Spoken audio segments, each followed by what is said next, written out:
Tamo. Kaino? Kayo mo hiningi? Nangi, may na taulay ba to? Taurano. Hai ka daw ba to? Sat, ito hayro. Lupa sa nga kata pira mo hai kita ubani. Si pira mo ba? Kayo daw na bulupa sa nga no? Ningtiyem na, insin ba wari nina? Angang si nang namanghan dori. Ado di hai binuda. Parikha khudimagta topardo iduna laibase. Matai mai leibadagini haibase akhoi editor ri kaubira malene. Adubudi aishu khangida. Yengoi thobi. Ngasi phawda mayamba aina pamdaba thaba amata tawkhiba leitri. Mane aigi inaw oibase. Aidi yama mangda chapthokcheribani. Adu boro tamo. Aidi kari gumba matamda wakhal gase jaja yam khalaingo. Nangdi kari khalaiba. Aidi mana laikta sum paaduna leiba laikta sum yengduna leiba tuda haidi aidi ngaur kadrana pakatpa miawrabani mi taindi bema henjila anu mana IAS officer oiba haibase aigi di asane aigi asa se kahen be yaro se nangi lupa chawa haibido se ai thengre press ki meeting amasu lei kadai camera ga file ga dong to piro se ai chalu gi ko hoi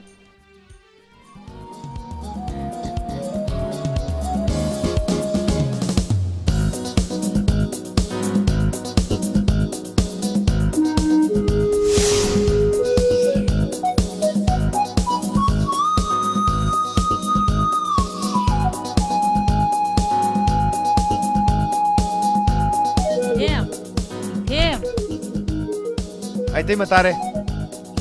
Angang sing asidi napida. Manam mahana ga maro manung sidiba. Tay mo koy tamo paisa piram mo natro. Pirame se lupa chahum piram bani. Chahum. As bit kalay ti ay sini. Chika da piram bro. Kaino piram na piri dudi. Is doksunay siyo. Piram hani budoro. Pide me hema adu ne piram isi. Kaino sibo. Hazada mani ni. As ay nga sa hay ra bane ba. Yamandra bo hai sibo. Se. I. Sis, piram mi si di ba? Masin ti ni kay na. Tema. Nang se, apo mo kuding dai tay mo jagi ko. Chali tema. Kaya dani oni mase.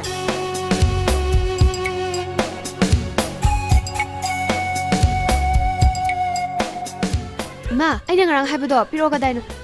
Kaino ngarang haibai bu? Ngarang kari haikige? As, talli khoi masma. Nattine. Ngarang nangbu. Kari haikige ne aingonda. As, ima nangi kaugan masidi ba ko? Talli. Mi jalamdai sida utgalai thugai.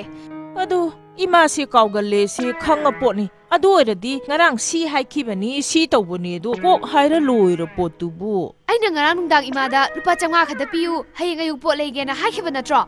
Ada imana hayeng ayu pigena hari dudi. Ha. Ngarang ibani bu adumaina haina kibrane. As, aidi yam talakadorida. Hoine. Nangi paisa dubudi pirage ba. Ada nangna laidori potu kari pot no ba. Poto, aina horen leiraga adum khangdau leireba. Paisa da hanapta piromya. Ai thengkreba. Ang.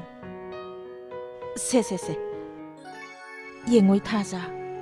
Lukhrabi masani pu pang sudabani se haikidanaba hai singna satkadabani ko. Adubudi aishu khangi. Imana yadaba thabaktabu aina tawkhiba yawkhrabo. Adubudi yawdeda. Imana soyhaningdadana seksannanaba haibanida. Hoi adudi ai thenge chalukhige. Ngai khuo.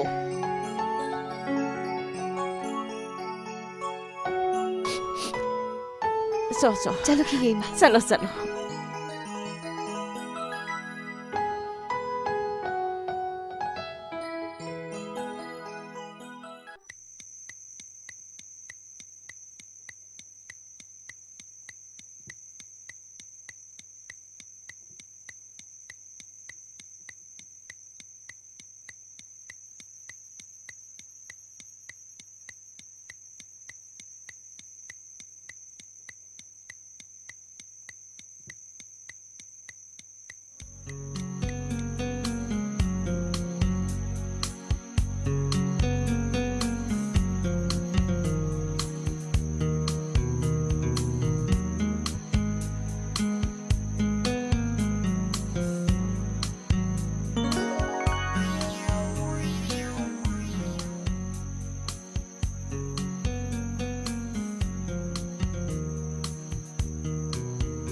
ꯑꯁ ꯆꯥꯛ ꯂꯥꯝꯃ ꯀꯥꯟꯁꯤꯗ ꯁꯨꯝ ꯇꯧ ꯂꯩꯔꯦ.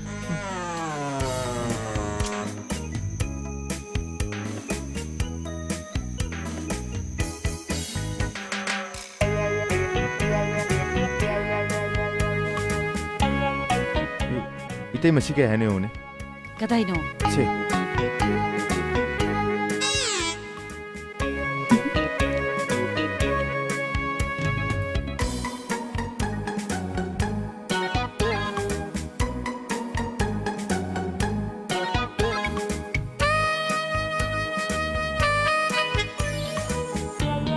ꯁꯦ.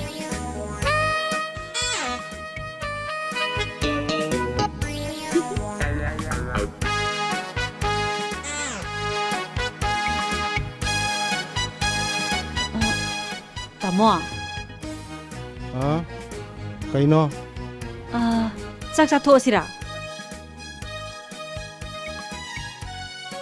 ꯄꯨꯡꯕꯨ 10 ꯇꯥꯔꯕ꯭ꯔꯅꯦ? ꯇꯔꯥꯕꯨꯗꯤ ꯇꯥꯗ꯭ꯔꯤꯗ. ꯑꯗꯣ ꯄꯨꯡꯈꯥꯏ ꯐꯥꯖꯤꯜꯂꯛꯇ꯭ꯔꯦꯗ. ꯑꯗꯨꯗꯤ 10 ꯇꯥꯒꯗꯕꯁꯨ ꯈꯔ ꯋꯥꯠꯂꯤꯗꯅ. ꯑꯗꯣ ꯉꯁꯥꯏ ꯑꯉꯥꯡꯁꯤ ꯆꯥꯛ ꯐꯖꯅ ꯆꯥꯈꯤꯗꯕꯅꯤ. ꯆꯥꯛ ꯂꯥꯝꯃꯝꯃꯅꯦꯕ. ꯅꯤꯡꯊꯦꯝ ꯅꯝꯕꯨ ꯆꯥꯛ ꯂꯥꯝꯃꯕ꯭ꯔꯅꯦ? ꯑꯧ ꯇꯥꯃꯣ. ꯉꯁꯥꯏꯁꯨ ꯐꯖꯅ ꯆꯥꯍꯧꯗꯦ. ꯑꯩꯗꯤ ꯆꯥꯛ ꯂꯥꯝꯕꯅ ꯈꯥꯡ ꯉꯝꯗ꯭ꯔꯕꯅꯤ. ꯍꯩꯃꯥ, ꯑꯗꯨ ꯑꯣꯏꯔꯗꯤ ꯅꯪꯁꯨ ꯆꯥꯛꯇꯨ ꯈꯔ ꯊꯤꯗꯣꯛꯎꯔꯨꯗꯅ. ꯍꯣꯏ, ꯊꯤꯕꯤꯔꯨꯔꯒꯦ. ꯆꯥꯛ ꯊꯤꯔꯨꯔꯒꯦꯀꯣ. ꯅꯤꯡꯊꯦꯝ, ꯑꯩꯒꯤ ꯑꯅꯤꯡꯕ ꯑꯄꯥꯝꯕꯗꯤ ꯅꯪꯅ ꯑꯥꯏꯑꯦꯁ ꯑꯣꯐꯤꯁꯥꯔ ꯑꯃ ꯑꯣꯏꯕꯗꯨꯅꯤ. ꯅꯪ ꯃꯗꯨ ꯈꯪꯅ ꯀꯟꯅ ꯍꯣꯠꯅꯒꯗꯕꯅꯤꯀꯣ. ꯍꯣꯏ ꯇꯥꯃꯣ. ꯑꯩ ꯇꯥꯃꯣꯒꯤ ꯑꯅꯤꯡꯕ ꯑꯄꯥꯝꯕꯗꯣ ꯐꯪꯅꯅꯕ ꯀꯟꯅ ꯍꯣꯠꯅꯖꯒꯦ. ꯑꯗꯨꯅꯤ, ꯀꯟꯅ ꯍꯣꯠꯅꯒꯗꯕꯅꯤ. ꯂꯥꯛꯑꯣ, ꯆꯥꯛ ꯆꯥꯊꯣꯛꯑꯁꯤ ꯂꯥꯛꯑꯣ. ꯑꯁ, ꯅꯣꯏ ꯃꯌꯥꯝ ꯈꯟꯒꯗꯕ ꯈꯟꯅꯍꯧꯔꯣꯀꯣ. ꯀꯣꯐꯤ 4 ꯈꯛꯇ ꯄꯨꯔꯛꯑꯣ. ꯍꯣꯏ ꯌꯥꯅꯤ. ꯇꯜꯂꯦ ꯅꯪꯁꯨ. ꯈꯪꯕ꯭ꯌꯥ? ꯋꯥ ꯐꯖꯅ ꯉꯥꯡꯅꯁꯤ ꯃꯤ ꯃꯥꯟꯗꯤ ꯀꯥꯏꯗ꯭ꯔꯕ ꯅꯪ. ꯅꯠꯇꯦ ꯅꯉꯣꯟꯗꯒꯤ ꯂꯥꯟꯈ꯭ꯔꯒꯦꯕ. ꯁꯤ ꯑꯃꯨꯛꯇ ꯉꯥꯏꯈꯣꯕ. ꯅꯪ ꯑꯩꯉꯣꯟꯗ ꯄꯨꯡꯁꯥꯎ ꯁꯥꯎꯍꯜꯂꯣꯏꯁꯦ ꯅꯣꯏꯅ. ꯑꯩ ꯁꯥꯎꯔꯗꯤ ꯀꯌꯥ ꯃꯊꯧ ꯆꯠꯆꯔꯣꯏꯅ. ꯈꯪꯗꯕꯗ ꯃꯤ ꯌꯥꯝ ꯌꯦꯡꯉꯤ ꯀꯥꯏꯗꯅꯣ. ꯑꯃꯨꯛ ꯂꯥꯛꯑꯦꯅꯦ. ꯍꯨꯏꯒ ꯍꯧꯗꯣꯡꯒꯁꯦꯕ ꯎꯅ ꯌꯥꯗꯕꯅꯤ. ꯑꯁ ꯇꯜꯂꯦ ꯅꯪꯁꯤꯗ. ꯁꯨꯝ ꯉꯥꯏꯈꯣ ꯋꯥ ꯌꯦꯡꯁꯦ. ꯀꯃꯥꯏꯅ ꯇꯧꯔꯤꯅꯣ ꯈꯪꯗꯦ ꯃꯤꯁꯦ. ꯀꯔꯝꯅ ꯈꯟꯅꯩꯌꯦꯕ. ꯃꯌꯥꯝ ꯃꯃꯥꯡꯁꯤꯗ ꯀꯔꯤꯝ ꯏꯀꯥꯏ ꯈꯪꯗꯕꯅꯤ ꯁꯤ. ꯁꯥꯎꯍꯜꯂꯛꯀꯅꯨꯅꯣ. ꯑꯩ ꯁꯥꯎꯔꯗꯤ ꯀꯌꯥ ꯃꯊꯧ ꯆꯠꯆꯔꯣꯏ. ꯃꯤ ꯊꯨꯅꯤ.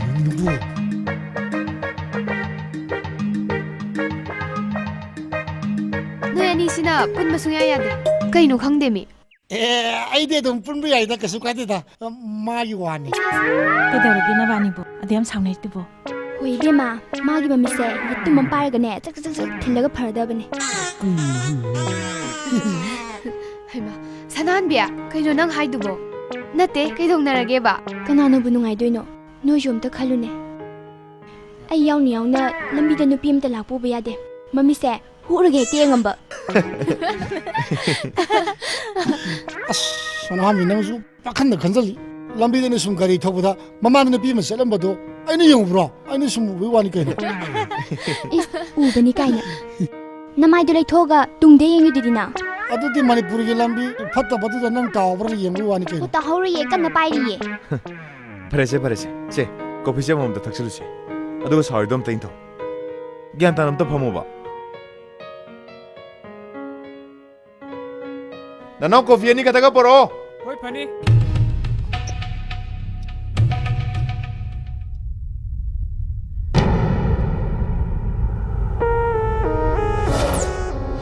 ꯁꯟꯊꯦꯝ, ꯍꯌꯦꯡ IAS ꯑꯣꯐꯤꯁꯥꯔ ꯑꯣꯏꯔꯒ ꯑꯩꯈꯣꯏꯕꯨꯗꯤ ꯀꯥꯎꯈꯤꯅꯤꯀꯣ. ꯃꯦꯝꯆꯥ, ꯀꯥꯎꯕ ꯀꯥꯎꯗꯕꯗꯤ ꯂꯥꯏꯔꯤꯗ. ꯌꯥꯝꯈ꯭ꯔꯕ ꯏꯟꯗꯤꯌꯥꯒꯤ ꯁ꯭ꯇꯦꯠꯁꯤꯡꯁꯤꯗꯒꯤ ꯂꯥꯛꯀꯗꯧꯔꯤꯕ ꯀꯦꯟꯗꯤꯗꯦꯠꯁꯤꯡꯁꯦ ꯃꯁꯤ ꯃꯅꯨꯡꯗ ꯃꯩꯇꯩ ꯃꯆꯥꯅ ꯀꯣꯝꯄꯤꯠ ꯇꯧꯕꯁꯦ ꯑꯔꯥꯏꯕ ꯊꯕꯛꯇꯤ ꯅꯠꯇꯦ. ꯑꯗꯣ ꯍꯛꯅ ꯋꯥꯈꯜ ꯍꯟꯊꯅ ꯈꯟꯕꯁꯨ ꯐꯠꯇꯦ ꯀꯩꯅꯣ. ꯑꯩꯈꯣꯏ ꯋꯥꯗꯤ ꯑꯗꯨꯅ ꯈꯪꯗꯦ. ꯅꯪ ꯀꯣ ꯁꯣꯏꯗꯅ ꯈꯜꯂꯁꯤꯅꯤ. ꯄꯩꯈꯥ ꯊꯥꯕ ꯂꯣꯏꯗ꯭ꯔꯤ ꯅꯣꯏ ꯃꯌꯥꯝꯅ ꯋꯥ ꯂꯣꯏꯁꯟꯕꯤꯔꯦꯅꯦ. ꯑꯩꯈꯣꯏ ꯋꯥꯗꯤꯀꯣ ꯅꯪ ꯄꯔꯤꯈꯥ ꯊꯥꯒꯦ ꯊꯥꯔꯣꯏ ꯇꯣꯛꯎ ꯅꯪ ꯁꯣꯏꯗꯅ ꯈꯜꯂꯁꯤꯅꯤ. ꯑꯩꯅ ꯍꯥꯏꯔꯤꯁꯦ ꯂꯩꯐꯥꯎꯅꯦ, ꯂꯩꯐꯥꯎ.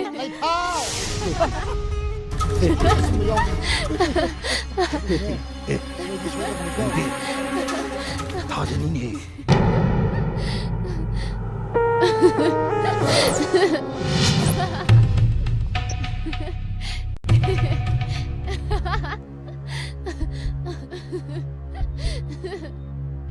ꯅꯣꯏ ꯂꯩꯔꯝꯃꯣ.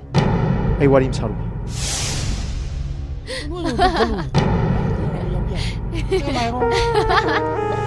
가자. 이반이 와리 임때 사나지. ꯀꯩ ꯋꯥꯅꯣ ꯅꯪꯅ ꯍꯥꯏꯅꯤꯡꯕꯗꯣ ꯑꯗꯨꯝ ꯍꯥꯏꯔꯛꯑꯣ. 내가 망대 사는 거 아니야. 이반이 거기 사나지 하더니. ꯅꯣꯏ ꯃꯌꯥꯝ ꯉꯥꯛ ꯐꯝꯃꯧꯒꯣꯀꯣ ꯑꯩ ꯆꯠꯂꯝꯃꯒꯦ ꯅꯪ ꯂꯩꯍꯧꯒꯗ꯭ꯔꯥ ꯑꯩ ꯆꯠꯂꯝꯃꯒꯦ ꯀꯩꯅꯣ 이반이 ꯄꯨꯂꯞ ꯂꯥꯛꯃꯤꯟꯅꯕ ꯅꯠꯇ꯭ꯔꯣ? ꯑꯗꯨ ꯑꯣꯏꯗꯤ ꯄꯨꯂꯞ ꯍꯟꯃꯤꯟꯅꯈꯤꯁꯦ. ꯉꯥꯏꯈꯣ. ꯅꯪꯁꯦ ꯅꯨꯄꯤ ꯃꯃꯥꯡꯗ ꯍꯦꯔꯣ ꯁꯥꯔꯤꯕ ꯍꯥꯏꯗꯨꯔꯥ ꯍꯥ? ꯑꯩ ꯊꯣꯏꯗꯣꯛꯅ ꯑꯗꯣꯝꯗ ꯑꯀꯥꯏꯕ ꯇꯧꯈꯤꯗꯕ꯭ꯔꯥ ꯍꯥꯏꯅ ꯈꯜꯂꯤ ꯊꯥꯖ ꯉꯥꯏꯈꯣ. ꯅꯣꯏ ꯅꯌꯥꯝꯕꯅ ꯈꯕꯔꯒꯤ ꯏꯗꯤꯇꯔ ꯃꯆꯥ ꯑꯃ ꯑꯣꯏꯔꯒ ꯑꯩꯅ ꯊꯤꯗꯧ ꯃꯥꯟꯕ꯭ꯔꯣ? ꯇꯥꯔꯟꯕꯤꯔ ꯑꯗꯣ ꯑꯐꯥꯎ ꯁꯥꯟꯅꯔꯣꯏꯁꯤꯗ. ꯊꯥꯖ. ꯑꯩ ꯑꯗꯨ ꯌꯥꯝꯅ ꯑꯐꯥꯎ ꯁꯥꯈꯤꯗ ꯃꯥꯜꯂꯦꯗ. ꯑꯐꯥꯎ ꯁꯥꯕ ꯅꯠꯇ꯭ꯔꯗꯤ ꯀꯩꯅꯣ ꯇꯧꯔꯤꯗꯨꯕꯣ? ꯃꯥꯏ ꯍꯥꯏꯅꯨ ꯊꯥꯖ. ꯅꯪ ꯅꯁꯥ ꯌꯥꯗ꯭ꯔꯁꯨ ꯊꯥ ꯂꯧꯅ. ꯅꯣꯏ ꯄꯥꯕꯨꯡꯅ ꯃꯟꯇ꯭ꯔꯤ ꯑꯣꯏꯔꯒ ꯑꯩꯅ ꯉꯛꯈꯤꯕꯤꯗꯧ ꯃꯥꯟꯕ꯭ꯔꯣ? ꯆꯠꯁꯣ.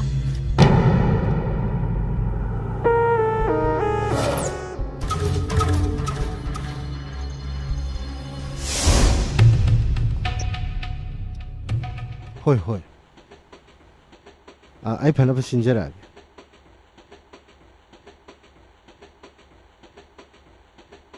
ꯃꯣꯆꯥ ꯇꯥꯃꯣ ꯀꯩ ꯍꯥꯏꯒꯦ ꯅꯪ ꯑꯝꯇ ꯂꯥꯎꯕ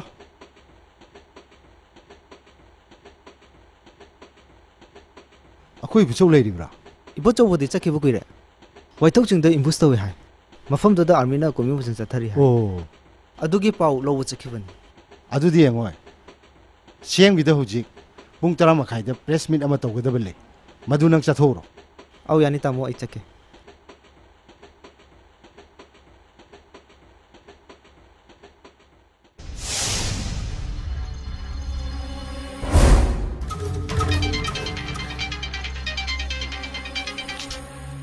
ꯍꯣꯏ ꯈꯪꯖꯔꯦ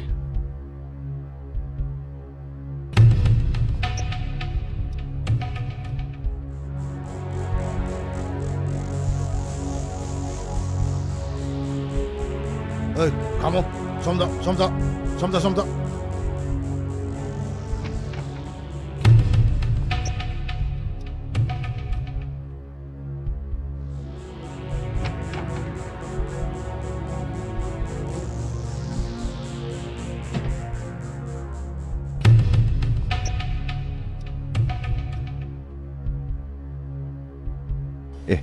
रणबीर कई लेरगे नते कई लेरगे नहांदी नंग नुपी ममांगदे याम कन सागिदाइने हेरो असेंब्रा हेरो कनब्रा इदो असिदि येंगना तारे रणबीर अखोय मिते मिचांग तनी अखोय मसेल खनरा के दोना दोइनो ए चलेगे ngaiखो नंग आइना फुगे नंगाइबनी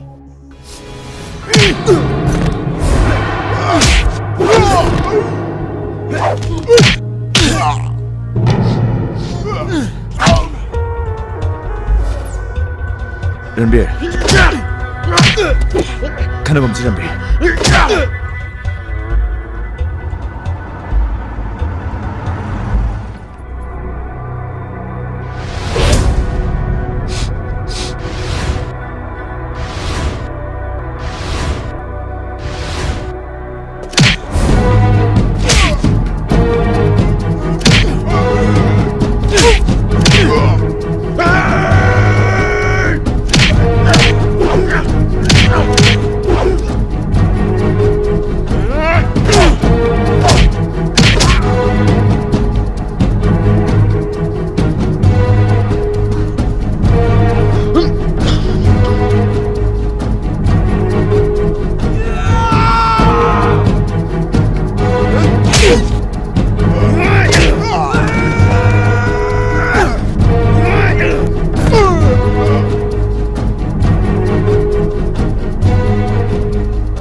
nuôi mong tao ai phản ai tha thôi thì tha thôi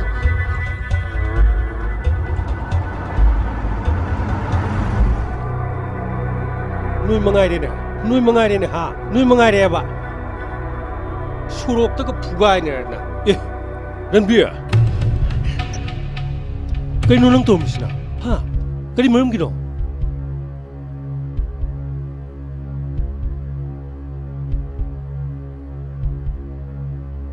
không nhìn ai được cái trong ông cái hẹp đó nâng nằm ít chết nhiều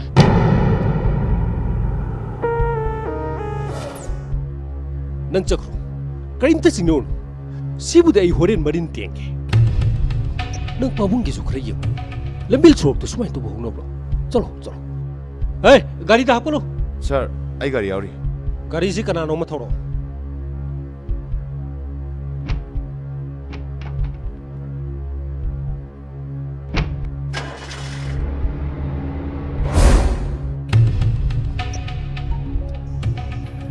Yang ning te hꯧꯖꯤꯛꯀꯤ ꯃꯇꯝꯗ ꯂꯝꯕꯤ ꯁꯣꯔꯣꯛꯇ ꯐꯨꯅ ꯆꯩꯅꯕ ꯍꯥꯏꯕꯁꯦ ꯂꯥꯏꯔꯤꯛ ꯂꯥꯏꯁꯨ ꯍꯩꯇꯕ ꯌꯥꯝꯅ ꯄꯪꯕ ꯃꯤꯁꯤꯡꯇꯅ ꯇꯧꯒꯗꯕ ꯊꯕꯛ ꯑꯁꯨꯛ ꯋꯥꯅ ꯅꯪꯕꯨ ꯑꯩꯅ ꯃꯤ ꯑꯃ ꯑꯣꯏꯅꯕ ꯍꯣꯠꯅꯔꯛꯂꯤꯕꯁꯤ ꯅꯪꯅ ꯑꯔꯦꯝꯕ ꯇꯥꯍꯜꯂꯒꯦ ꯑꯁꯤꯔꯥ ꯑꯁ ꯑꯉꯥꯡꯁꯤꯗ ꯌꯥꯝ ꯉꯥꯡꯕꯤꯔꯨꯔꯅꯨꯕ ꯃꯥꯁꯨ ꯐꯨꯅꯒꯦꯅ ꯐꯨꯅꯕꯗꯤ ꯑꯣꯏꯔꯝꯃꯣꯏꯗꯅ ꯍꯣꯏꯗ ꯃꯤꯅ ꯂꯥꯛꯆꯕꯁꯨ ꯄꯪꯌꯥ ꯍꯦꯛ ꯌꯥꯕ꯭ꯔꯅꯦ ꯑꯩꯅ ꯑꯁꯨꯛ ꯀꯨꯏꯅ ꯈꯜꯂꯛꯂꯤꯕ ꯃꯪꯂꯥꯟ ꯑꯁꯤ ꯂꯃꯈꯥꯡꯗ ꯃꯥꯡꯅꯅꯕ ꯅꯪꯁꯨ ꯃꯇꯦꯡ ꯄꯥꯡꯉꯤ ꯑꯗꯨꯏ ꯋꯥ ꯅꯠꯇꯦꯗ ꯇꯥꯃꯣ ꯍꯧꯈ꯭ꯔꯗꯤ ꯍꯧꯈ꯭ꯔꯦ ꯂꯣꯏꯈ꯭ꯔꯗꯤ ꯂꯣꯏꯈ꯭ꯔꯦꯗꯅ 이해 세 ꯅꯪꯒꯤꯅꯦ ISꯀꯤ 인터뷰ꯒꯤ ꯂꯦꯇꯔꯅꯦ ꯀꯗꯥ ꯑꯩꯉꯣꯟꯗ ꯄꯤꯔꯣ ꯂꯥꯛꯂꯤꯕ ꯇꯥꯡ 13ꯁꯦ ꯁꯩꯁ ꯅꯪꯒꯤ 인터뷰 ꯅꯨꯃꯤꯠꯅꯦ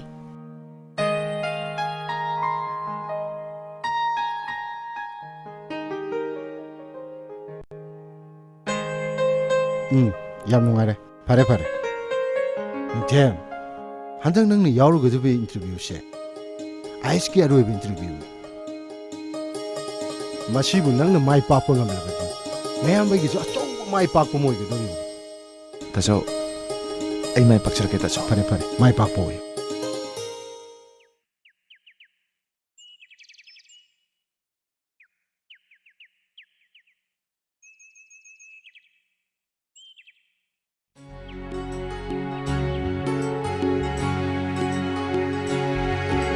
마시야, 야니 랭크 필요. 가자, 낭시 여러 이보이래. ꯍꯣꯏ ꯌꯥꯎꯔꯛꯏꯌꯦ 나오. 처음 됐대 랭신지. ꯅꯤꯡꯊꯦꯝꯕꯨ ꯆꯠꯈ꯭ꯔꯕꯣ ꯆꯠꯇ꯭ꯔꯤꯌꯦ. ꯂꯣꯏꯁꯤꯜꯂꯤꯌꯦ. ꯑꯩꯁꯨ ꯃꯥꯒꯤ ꯃꯄꯤ ꯃꯔꯣꯟ ꯑꯋꯥꯠ ꯑꯄꯥ ꯌꯦꯡꯕꯤꯔꯝꯕꯅꯦ. ꯅꯤꯡꯊꯦꯝ ꯊꯤꯟꯗꯣꯛꯄ ꯌꯥꯎꯅꯦꯅ ꯂꯥꯛꯏꯁꯤꯅꯦ ꯃꯊꯟꯗ ꯆꯠꯂꯣꯏꯕꯨ ꯏꯀꯥꯏꯌꯦꯅ ꯑꯩꯒ ꯂꯥꯛꯏꯁꯤꯅꯦ ꯀꯥꯏꯗꯦꯗ ꯊꯤꯟꯗꯣꯛꯄ ꯌꯥꯎꯕꯕꯨ ꯀꯩꯗꯧꯏ ꯍꯥꯏꯒꯦ 이나오누비 호이게다버수 꾸이드라버시보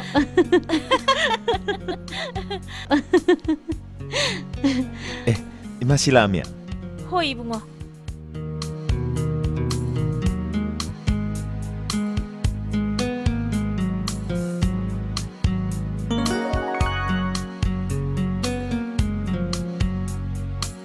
이때마 프리영어부도 하크라바 하크라바니 프리트나 마리 하페 콩가우나 아니 하페 야라니나 이붕어 닝템 이붕어부 하나수 아무아니라 IS परीक्षा थाबनेना चलुरदाइने अदो हंदकिसिना करम परीक्षानो इमासिया हंदकिसिसु IS एग्जाम ने ओ IS एग्जाम सिदि मासी मतम खर चंगी अहनबदा प्रिलिमिनरी टेस्ट हाइदना पाक्थोकनी मसिगी टेस्ट से माइ पा मतुंगदा मेन एग्जाम तोगदोइनी मेन एग्जाम से उंग माइ पागा फिजिकल टेस्ट यावगनी पुन मक्सिलोरगा इरोइ लोइबा इकोन कोन बदे मासिया इंटरव्यू यावगनी आइना हंदक जगदोरिसे इंटरव्यू ने मसिबु खलदि मासी IS ऑफिसर है ऐसी होएगा दरोबनी इस नोइगी IS परीक्षा थाबा हाइसिदी याम लुजानी ने बुंगो इमासी याम कना लुब नतेदा मसिगी पेखासिदिना अइने इना हनिजरिबा सब्जेक्ट टु थागदबा पेखा होय अतोप यावदबदि नतेको अदबु अयामबदि इना हनिजरिबा सब्जेक्ट तो मदुदा थागदबा परीक्षानि मासी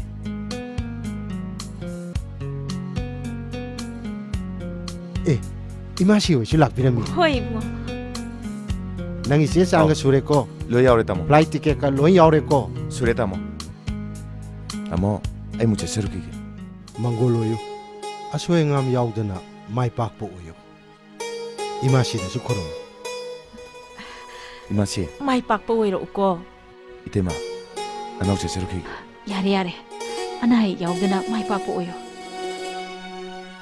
ꯌꯦꯡꯒꯣꯏ ꯄꯔꯤꯈꯥꯗꯣ ꯄꯨꯛꯅꯤꯡ ꯆꯪꯅ ꯍꯣꯠꯅꯒꯗꯕꯅꯤ ꯍꯣꯏ 이때마 ꯑꯩ ꯀꯟꯅ ꯍꯣꯠꯅꯖꯒꯦ ꯃꯥꯏ ꯄꯥꯛꯇꯕ ꯌꯥꯗꯕꯅꯤꯀꯣ ꯆꯠꯂꯣ ꯆꯠꯂꯣ ꯐꯔꯦ ꯐꯔꯦ ꯊꯣꯛꯑꯣ ꯒꯥꯔꯤꯗ ꯀꯥꯈꯠꯂꯝꯃꯨ 이마씨 저기게 ꯆꯠꯂꯨꯔꯣ ꯆꯠꯂꯨꯔꯣ ꯊꯥꯖ ꯅꯪꯁꯨ ꯊꯤꯟꯗꯣꯛꯄ ꯌꯥꯎꯔꯣ ꯆꯠꯂꯣ ꯆꯠꯂꯣ ꯌꯦꯡꯉꯣꯏ 이몽ꯗꯒꯤ 카메라가 파일ꯒꯗꯣ 아무튼 부탁. ꯍꯣꯏ ꯍꯣꯏ ꯊꯣꯛꯂꯛꯑꯕ꯭ꯔꯥ ꯍꯣꯏ ꯊꯣꯛꯂꯛꯑꯦ ꯅꯪ ꯃꯥꯏ ꯄꯥꯛꯇꯕ ꯌꯥꯗꯕꯅꯤꯀꯣ ꯆꯠꯂꯨꯔꯣ ꯆꯠꯂꯨꯔꯣ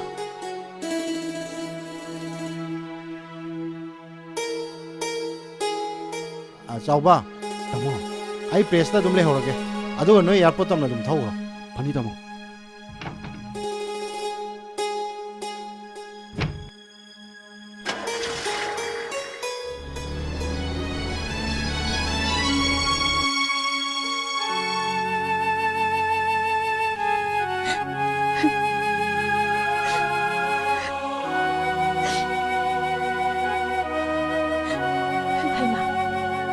ꯄꯨꯟꯁꯤꯒꯤ ꯀꯥꯏꯅꯕꯗꯧꯅ ꯅꯪꯅ ꯅꯥꯄꯤꯒ ꯇꯥꯔꯤꯗꯨꯅ ꯀꯔꯤꯒꯤꯅꯣ ꯏꯃꯥꯁꯤ ꯑꯩꯅ ꯌꯨꯝꯁꯤꯗ ꯏꯍꯥꯟ ꯍꯥꯟꯅ ꯂꯥꯛꯈꯤꯕ ꯃꯇꯝꯗ ꯃꯍꯥꯛꯇꯤ ꯁꯨꯞꯅꯒꯤ ꯆꯍꯤ 12 ꯈꯛꯇ ꯉꯥꯏꯔꯝꯃꯤ ꯑꯩꯅ ꯍꯦꯛ ꯄꯣꯛꯆꯕ ꯏꯆꯥꯃꯛꯅꯤ ꯈꯪꯅ ꯌꯣꯛꯂꯛꯈꯤꯕꯅꯤ ꯆꯨꯝꯃꯤꯅꯦ ꯑꯗꯨꯕꯨꯗꯤ ꯏꯃꯥꯁꯤꯁꯨ ꯈꯪꯉꯤꯅꯦ ꯑꯗꯣ ꯐꯔꯦ ꯑꯩꯅ ꯉꯁꯤ ꯂꯥꯛꯏꯁꯦ ꯅꯤꯡꯊꯦꯝꯒ ꯊꯥꯖꯒꯒꯤ ꯋꯥꯐꯝꯗꯣ ꯀꯃꯥꯏꯅ ꯇꯧꯁꯤꯒꯦꯅ ꯂꯥꯛꯏꯅꯦ ꯏꯃꯥꯁꯤ ꯑꯩꯁꯨ ꯅꯣꯡꯃ ꯀꯣꯏꯊꯣꯔꯛꯀꯦꯅ ꯈꯜꯂꯝꯃꯤꯕꯅꯤ ꯑꯩꯈꯣꯏ ꯇꯥꯃꯣꯅꯁꯨ ꯊꯥꯖꯁꯦ ꯌꯨꯝꯁꯤꯒꯤ ꯃꯧ ꯑꯣꯏꯕ ꯄꯥꯝꯖꯕꯅꯦ ꯑꯁ ꯋꯥꯔꯤꯁꯤ ꯌꯥꯝ ꯅꯨꯡꯉꯥꯏꯈ꯭ꯔꯖꯥꯠꯅꯤꯗ ꯏꯃꯨꯡꯗ ꯑꯣꯏꯅ ꯆꯪꯉꯒ ꯁꯥꯟꯅꯔꯨꯔꯁꯤ ꯌꯥꯏꯌꯦ ꯌꯥꯏꯌꯦ ꯇꯥꯃꯣ ꯁ꯭ꯀꯨꯜ ꯕꯤꯜꯗꯤꯡ ꯀ꯭ꯔꯦꯛ ꯆꯠꯇꯨꯅ ꯅꯤꯡꯈꯥꯏꯔꯕ ꯃꯐꯝꯁꯤꯡꯗꯨꯒꯤ ꯐꯣꯇꯣꯁꯤꯗ ꯂꯩꯔꯦ ꯀꯗꯥꯏ ꯁ꯭ꯀꯨꯜꯗꯨꯒꯤ ꯍꯦꯗꯃꯥꯁꯇꯔ ꯑꯣꯏꯕ ꯑꯣꯖꯥꯃꯅꯤꯅ ꯁ꯭ꯀꯨꯜꯁꯤ ꯁꯥꯒꯠꯂꯛꯄ ꯃꯇꯝꯗ ꯀ꯭ꯋꯥꯂꯤꯇꯤ ꯀꯟꯇ꯭ꯔꯣꯜ ꯇꯧꯗꯦꯅ ꯃꯔꯤ ꯂꯩꯅꯕꯁꯤꯡꯗ ꯀꯝꯄ꯭ꯂꯦꯟ ꯀꯌꯥ ꯑꯃ ꯇꯧꯈꯤꯕ ꯃꯥꯜꯂꯦ ꯑꯗꯨꯕꯨ ꯇꯥꯕꯤꯗꯅ ꯑꯗꯨꯝ ꯊꯝꯖꯤꯟꯈꯤꯕꯅ ꯍꯧꯖꯤꯛꯀꯤ ꯕꯤꯜꯗꯤꯡꯗꯣ ꯅꯤꯡꯈꯥꯏꯔꯛꯄꯅꯤ ꯀꯟꯗꯛꯇꯔ ꯑꯣꯏꯔꯤꯕꯅ ꯃꯟꯇ꯭ꯔꯤ ꯅꯣꯌꯟꯁꯅꯥꯒꯤ ꯃꯆꯥꯅꯨꯄꯥ ꯔꯟꯕꯤꯔꯅꯤ ꯑꯣ ꯔꯟꯕꯤ ꯍꯣꯏ ꯇꯥꯃꯣ ꯔꯟꯕꯤꯅ ꯁꯨꯕ ꯊꯕꯛꯅꯤ ꯐꯔꯦ ꯐꯣꯇꯣꯁꯤꯡꯁꯤꯒ ꯂꯣꯏꯅꯅ ꯍꯦꯗꯂꯥꯏꯟꯗ ꯑꯣꯏꯅ ꯍꯥꯞꯄꯣ ꯑꯗꯨꯒ ꯑꯥꯔꯇꯤꯀꯜꯗꯨ ꯂꯣꯏꯔꯒ ꯑꯩ ꯑꯃꯨꯛꯇ ꯌꯦꯡꯉꯣ ꯁꯦ ꯐꯅꯤ ꯇꯥꯃꯣ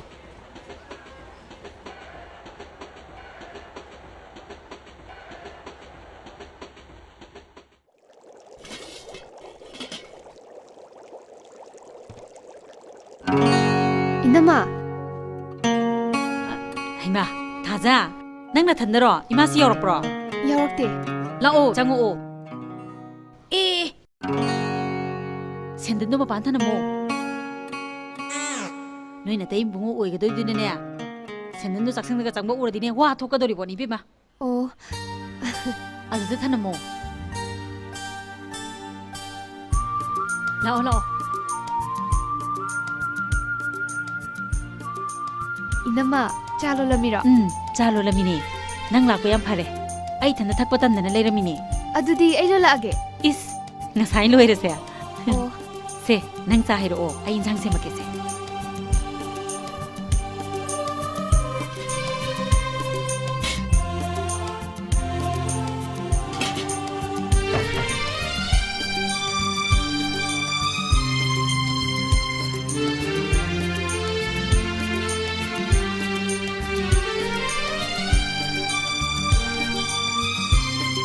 인담아 짜세 헤헤ꯉꯥꯏꯈꯣ ꯑꯃꯨꯛ ꯍꯟꯅ ꯄꯣꯔꯛꯑꯣ ꯏꯃꯥ ꯀꯩꯗꯧꯔꯒꯦ ꯑꯃꯨꯛ ꯍꯟꯅ ꯄꯣꯔꯛꯑꯣ ꯍꯥꯏꯔꯤꯁꯤꯅꯦ ꯑꯩꯅ ꯆꯠꯂꯣ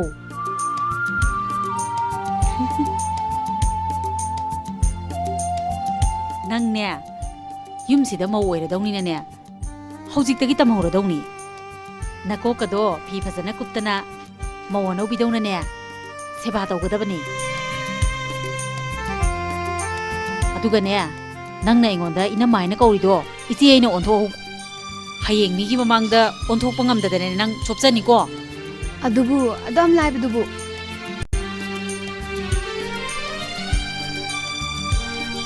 이제 자시대 레이저레 말라봐 ꯃꯧ ꯑꯣꯏꯕꯒꯗꯤ ꯑꯣꯟꯊꯣꯛꯅ ꯄꯛꯀꯗꯣꯔꯤꯗ ꯍꯌꯦꯡ ꯑꯣꯏꯔꯀꯥꯟꯗ ꯇꯧꯗꯧ ꯂꯩꯔꯁꯤꯕꯨꯅ ꯑꯩꯅ ꯇꯧꯕꯤꯗꯕ ꯋꯥꯅꯤ ꯀꯩꯅꯣ ꯌꯥꯝ ꯍꯩꯖꯥꯅꯤ ꯉꯥꯏꯈꯣꯅꯦ ꯅꯪꯅ ꯑꯩꯉꯣꯟꯗ ꯏꯆꯦꯅ ꯀꯧꯕꯗꯣ ꯑꯣꯟꯊꯣꯛꯅ ꯅꯨꯡꯁꯤꯈ꯭ꯔꯦ ꯑꯩꯒꯤ ꯊꯃꯣꯏꯁꯤꯗꯅꯦ ꯀꯔꯤꯒꯨꯝꯕ ꯑꯃ ꯐꯥꯎꯋꯦꯕ ꯁꯦ ꯑꯝꯇ ꯀꯧꯁꯦ 이제는 아무도 꺼오봐.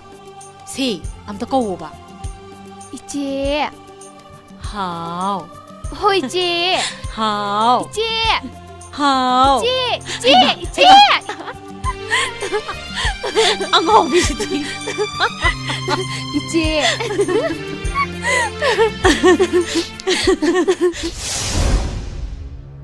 ꯅꯪꯅ ꯉꯥꯡꯕꯗꯨ ꯈꯛꯇ ꯑꯩꯅ ꯇꯥꯒꯗꯕ ꯅꯠꯇꯦ ꯑꯩꯁꯦ ꯐꯔꯁꯨ ꯐꯠꯇ꯭ꯔꯁꯨ ꯑꯦꯗꯨꯀꯦꯁꯟ ꯃꯤꯅꯤꯁꯇꯔ ꯑꯃꯅꯤ ꯍꯥꯏꯕꯁꯤ ꯏꯗꯤꯇꯔꯕꯨ ꯀꯥꯎꯔꯕ꯭ꯔꯥ ꯁꯥꯔ ꯁ꯭ꯀꯨꯜꯗꯨꯒꯤ ꯍꯦꯗ ꯃꯥꯁꯇꯔꯅ ꯄꯤꯔꯛꯄ ꯔꯤꯄꯣꯔꯠ ꯑꯃꯗꯤ ꯁ꯭ꯀꯨꯜꯗꯨꯒꯤ ꯂꯩꯔꯝꯂꯤꯕ ꯐꯤꯕꯝꯗꯨꯗ ꯌꯨꯝꯐꯝ ꯑꯣꯏꯖꯔꯒ ꯐꯣꯡꯖꯕꯅꯤ ꯁꯥꯔ ꯃꯁꯤꯗ ꯑꯩꯈꯣꯏ ꯄ꯭ꯔꯦꯁꯀꯤ ꯃꯥꯏꯀꯩꯗꯒꯤꯗꯤ ꯊꯣꯏꯗꯣꯛꯅ ꯀꯥꯏꯗꯕ꯭ꯔꯥ ꯍꯥꯏꯅ ꯈꯜꯂꯤ ꯍꯣꯏꯅꯦ ꯑꯗꯨ ꯑꯣꯏꯔꯕꯁꯨ ꯈꯕꯔꯗꯨ ꯐꯣꯡꯗ꯭ꯔꯤꯉꯩ ꯃꯃꯥꯡ ꯑꯗꯨꯗ ꯑꯩꯉꯣꯟꯗ ꯏꯟꯐꯣꯔꯃꯦꯁꯟ ꯑꯃꯗꯤ ꯈꯪꯍꯜꯂꯛꯄꯗꯤ ꯌꯥꯏꯗꯅ ꯁꯥꯔ ꯑꯩꯒꯤꯗꯤ ꯏꯗꯤꯇꯔ ꯑꯃ ꯑꯣꯏꯅ ꯑꯆꯨꯝꯕ ꯑꯁꯦꯡꯕ ꯇꯧꯖꯕꯅꯤ ꯃꯁꯤꯗ ꯋꯥꯔꯧꯕꯤꯕ ꯌꯥꯗꯦ ꯁꯥꯔ ꯑꯩꯉꯣꯟꯗ ꯀꯔꯤꯒꯨꯝꯕ ꯑꯃꯠꯇ ꯈꯪꯍꯜꯂꯝꯗꯕ ꯍꯥꯏꯕꯁꯦ ꯑꯐꯕ ꯅꯠꯇꯦ ꯌꯥꯔꯦ ꯊꯝꯃꯨ ꯋꯥ ꯃꯈꯥ ꯇꯥꯔꯅꯨ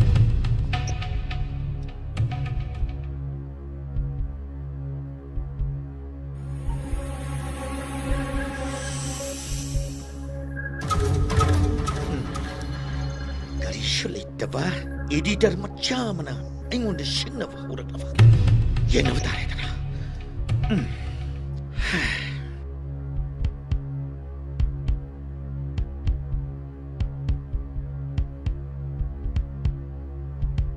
हौजिक आइना सेमगी मनाकते चलगा हाइदोरिस करिनो हा करिनो हाइबा करिसु लैतबा स्कूल बिल्डिंग मच्चा मा साबदा असुक यामना सेक्सिनदबा नंग से अगी सादिको रणबीर नंग मी ओइरोय को निखाइदि निखाइ केन अमा मुक सालोय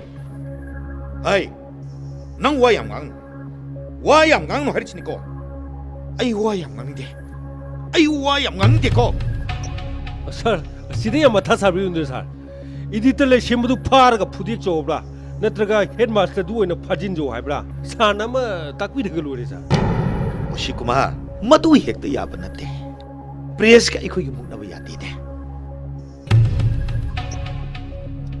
स्कूल लदुगी हेड मास्टर ओजा मने महक सु कुइरेना ओजा ओइरपा हौजेक्ते महक सु पोथाबा या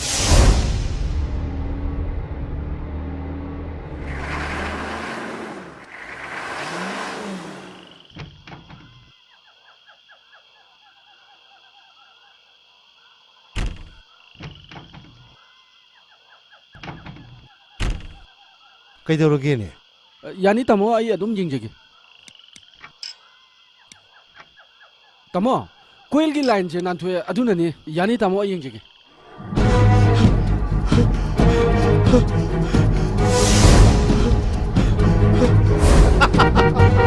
चलो ना ट्राई चलो चलो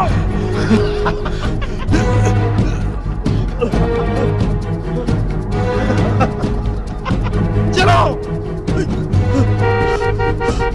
ना ट्राई हिंदू में चलो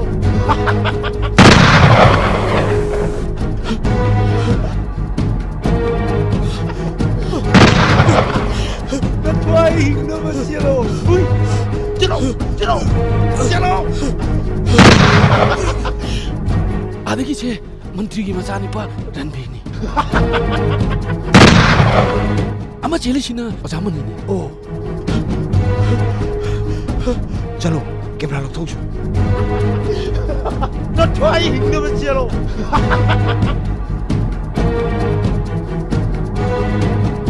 ना ट्राई हिंदू में चलो चलो चलो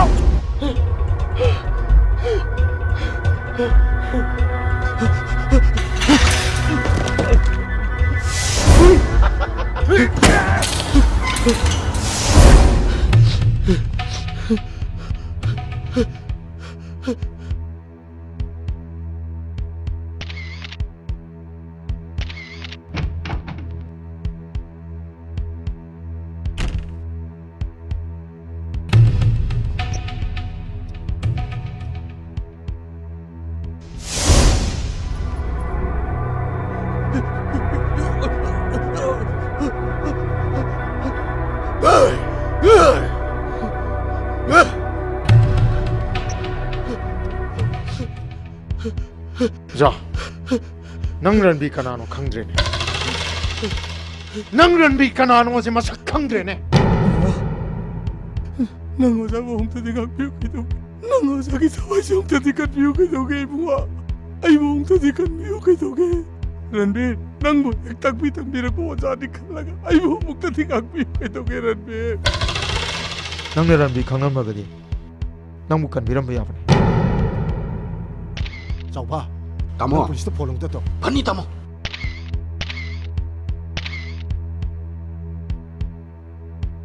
Hello.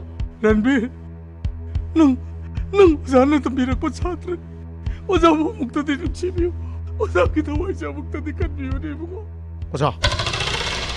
오자는 오자기 심품다 라이리시 파나샤니.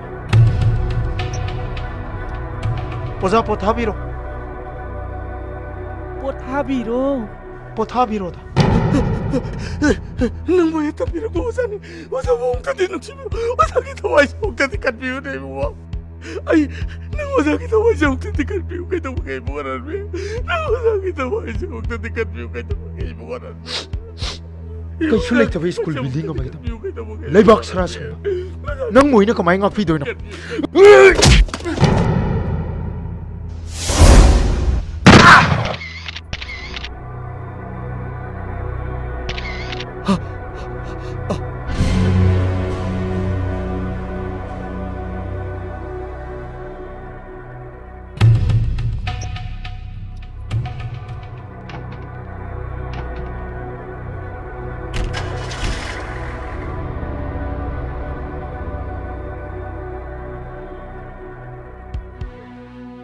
Gimana sih tamu so?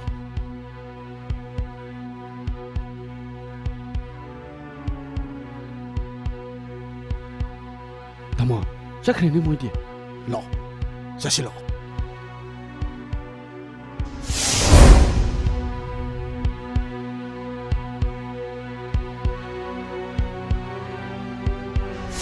Ito pa wigir hay dai ne. Hoy tamo. Moy yam thuna la ani haibani.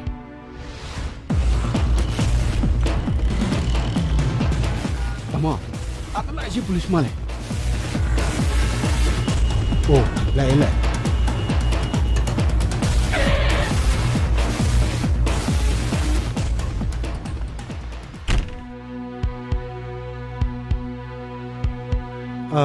Osi sahib.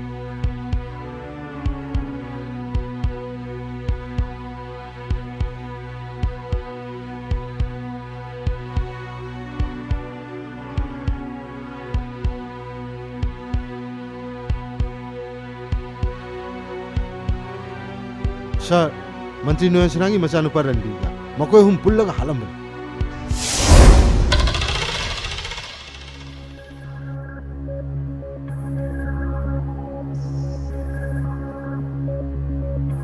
Yam nuai jere. Ai kui detail sahib na witness oi bibasi. Adu mihat pa jingjin na father ba phawbadi case chi cover the flash to birakin.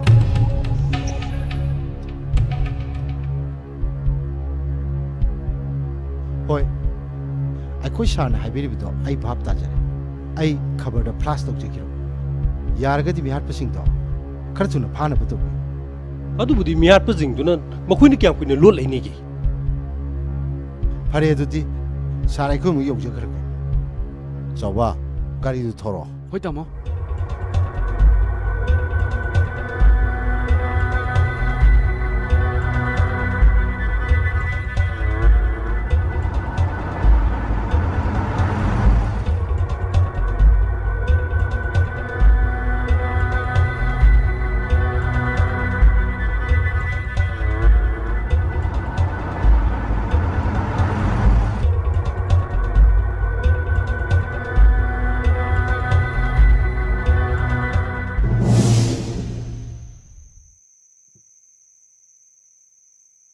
Kaino, ngasi diam thenga ina.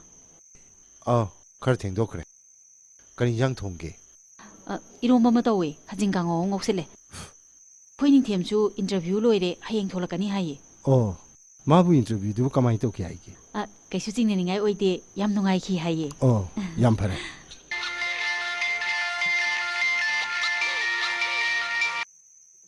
Hello ꯍꯣꯏ ꯃꯥꯅꯦ ꯑꯩ editor ꯂꯩꯁꯦꯝꯕꯅꯤ ꯍꯧꯖꯤꯛꯃꯛ ꯑꯣ ꯐꯅꯤ ꯐꯅꯤ ꯑꯩ ꯍꯧꯖꯤꯛ ꯂꯥꯛꯆꯔꯒꯦ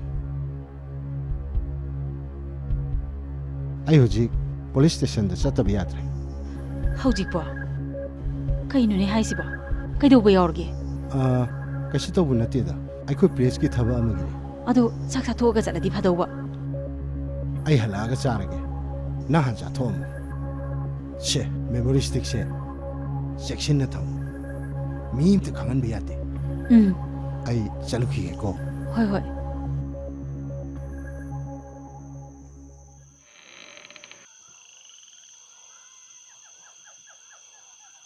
ꯆꯥꯎꯕꯁꯨ ꯃꯌꯨꯝ ꯌꯧꯔꯝꯃꯅꯤ ꯒꯥꯔꯤꯗꯤ ꯀꯅꯥꯅ ꯊꯧꯗꯣꯏꯕ ꯑꯩꯅ ꯊꯧꯕ ꯇꯥꯕꯅꯤ ꯑꯗꯣ ꯐꯖꯅ ꯌꯦꯡꯉꯒ ꯊꯧꯀꯣ ꯍꯣꯏꯅꯦ ꯑꯗꯣ ꯃꯦꯃꯣꯔꯤ ꯁ꯭ꯇꯤꯛꯇꯣ ꯀꯅꯥꯝꯇꯗ ꯄꯤꯕ ꯌꯥꯗꯦꯀꯣ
ꯀꯅꯥ ꯀꯔꯤ ꯑꯩꯈꯣꯏ ꯄꯨꯂꯤꯁ ꯁ꯭ꯇꯦꯁꯟꯗꯩꯅꯤ ꯇꯥꯃꯣꯅ ꯀꯦꯃꯦꯔꯥꯗꯣ ꯂꯧꯊꯣꯛ ꯂꯥꯛꯄꯅꯤ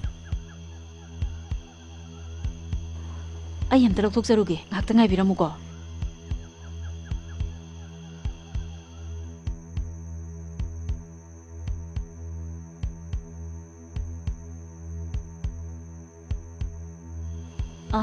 ꯁꯤ ꯑꯃꯨꯛꯇ ꯀꯩꯗꯧꯕꯕꯨ ꯌꯥꯎꯔꯒꯦ ꯀꯩꯁꯨ ꯊꯣꯏꯗꯣꯛꯄ ꯌꯥꯎꯗꯦꯗ ꯆꯨꯝꯅ ꯁꯨꯝ ꯋꯥꯔꯤ ꯑꯃ ꯁꯥꯟꯅꯕ ꯖꯥꯠꯅꯤꯗ ꯑꯣ ꯑꯩꯈꯣꯏ ꯑꯃꯨꯛ ꯌꯧꯖꯔꯒꯦ ꯐꯅꯤ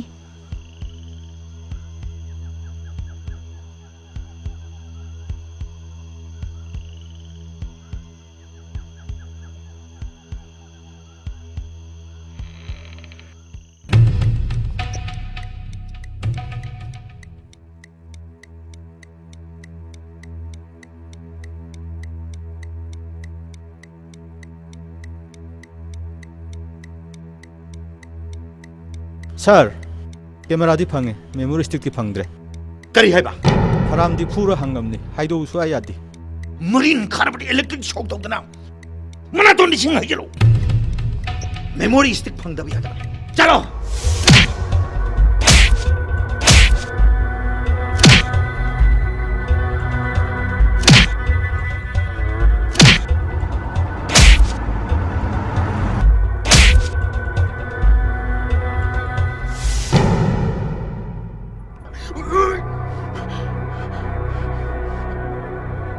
이디터 라트라이더 망함이 메모리 스틱 시대 가이타미 아이 시아버지 그집 가이데 메모리 스틱 나 거기다 쇼피피로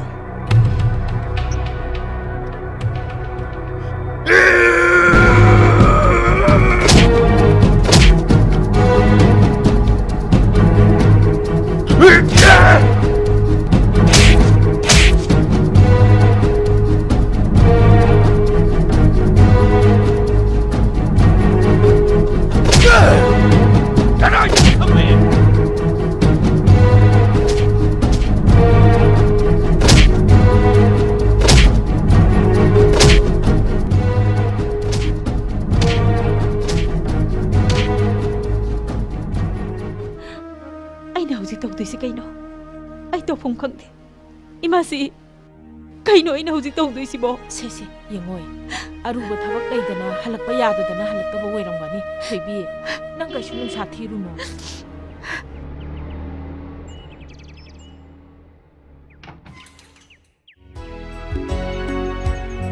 이마 이제 तानी 템라이 하 Ôi đâu Biển mà Chalo Nang ta neng thêm khi mấy bộ nó vòng tao Ôi mà 그래 다 여러 봐. Pareta.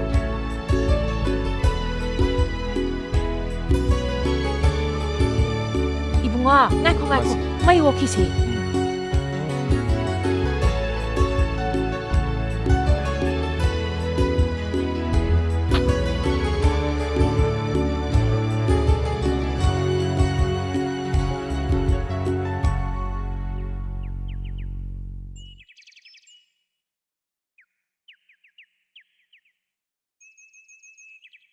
Tima, tamo디 프레스 가봐.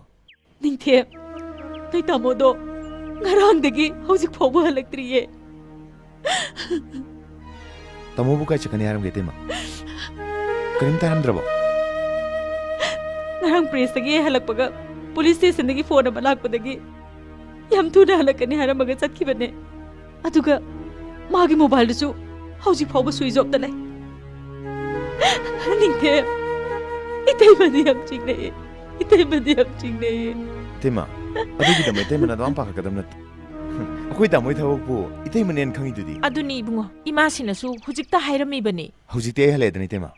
Ai police station na phone doge.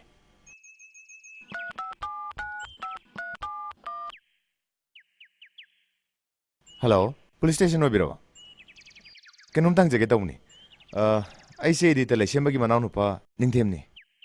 Ngarang numidang khoi tamosi police station chakani in chakiba. Ada hujik bo yumda hanjilakta ba. Kari maram lege na haipetang jage tawun.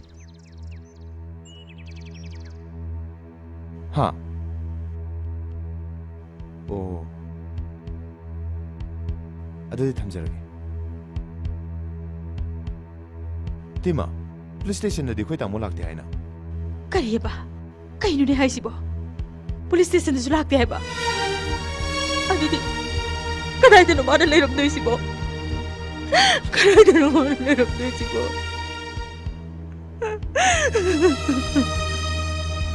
Tima, iban. Tima na pong apa kali. Kita mau kesel mo ye. Ai Facebook ko salam tahu. Ibunga Satluro Thôi biya Ngoi Halase Kaishu tawroida Nang na pangkhanda khanjan basina na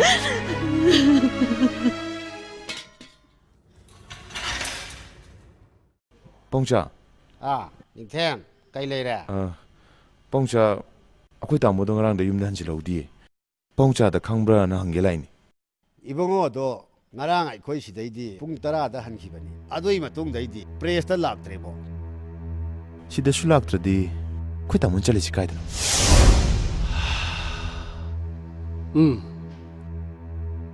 Kedore ba hayune kedore ba Sir, ngara ingje khoi tamo police station chakani in chakibani. Hauji phobo yum dan jilaudri. Mafam gadai chakibano habichu kariguma makalam tagi pawam da phawo ngamdre.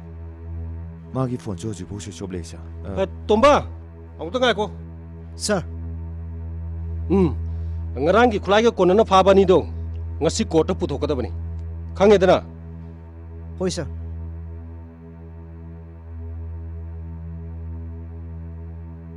Hauji matam sida police oi bese o hip jana te sai ta tawse ngahak ta putha bam khang de ba sai ta oi ba sai ta kaduba Sir, sa ngarang numidang si akoi tamo je press tagi halak baga police station dagi phone ama laktana mapiyong manang dana thina lakani haga chakki. Aduga hello hello Bijoy sahib kai noi tha dana adu paw ma pira ga loire ai ne dum la su ya bu kai no ne adu nahan gi gari hum du gi paw hu fo kem ta break du bai si bo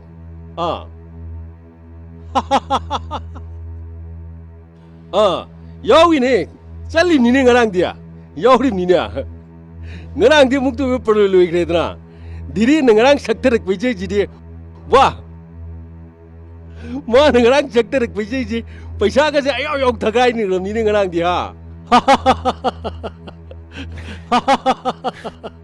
Why don't you listen to me? Please, I'm damn serious. Sir, I'm really very serious. Please. I was yung tabi kay Droge. Sir, ay amuk tawjurke sir. Ngakting thambiyo sir. Nang naliribu wari mem do. Ay tare. Ay loy na khange. Yare.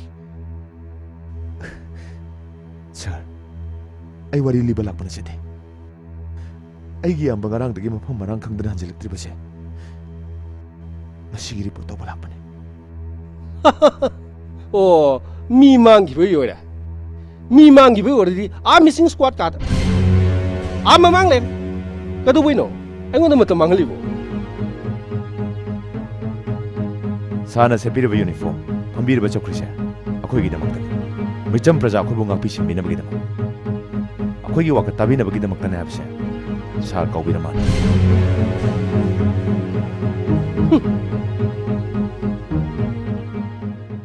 닝템, 씨, 넌 다 포기 들어게.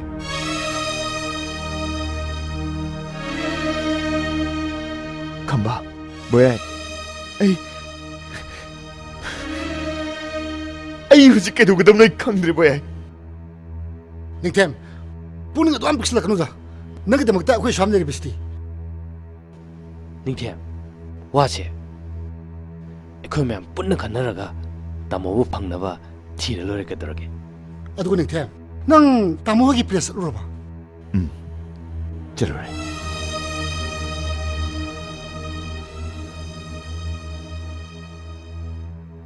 adubu anta kita mui matang sidi hojik phobu kan amtana khangi haide ado tamogi driver ta chawbudu di unarabro ta chawbudi unadri adubu be tamogi matang si ta chawbuji khara makhai di khangwadran chingai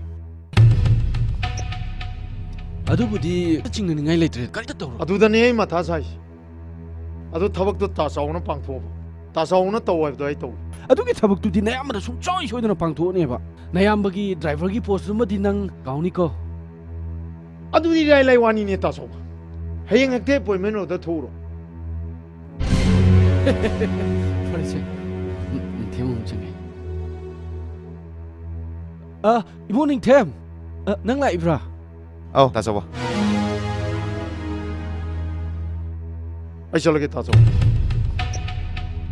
ro ai ne ki wapam do kaung no gum chi hoi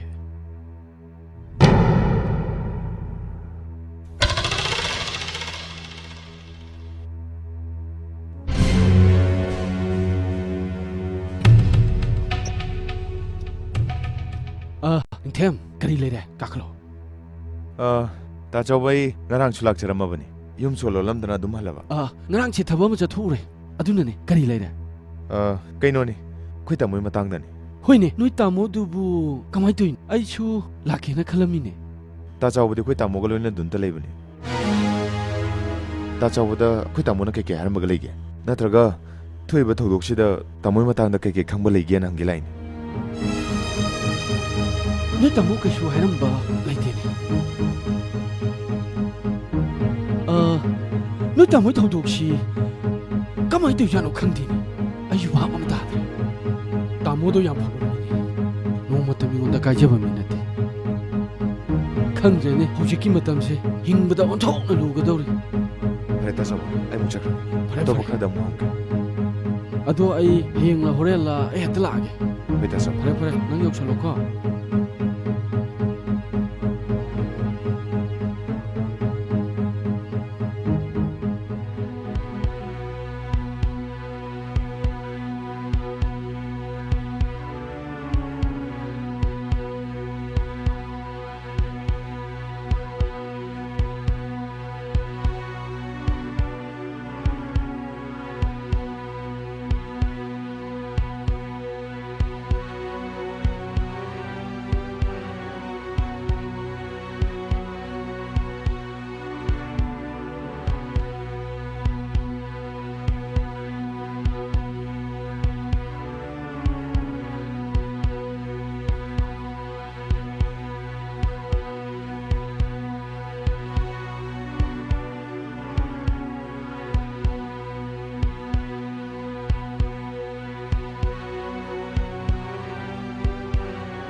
ꯅꯤꯡꯊꯦꯝ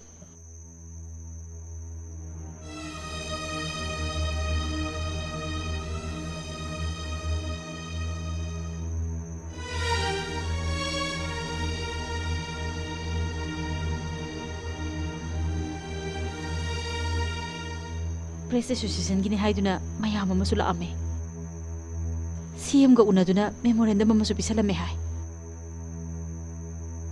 CMꯒ DGPꯒꯅꯁꯨ ꯉꯁꯤ ꯅꯣꯡꯃ ꯅꯤꯅꯤꯁꯤꯗ ꯁꯣꯏꯗꯅ ꯄꯨꯊꯣꯛꯀꯅꯤ ꯍꯥꯏꯗꯨꯅ ꯊꯥꯖꯕ ꯄꯤꯔꯛꯑꯦ ꯍꯥꯏ ꯇꯧꯁꯤꯜꯂꯕꯥꯛꯇꯅꯤ ꯍꯥꯏꯖꯤꯜꯂꯕꯥꯛꯇꯅꯤ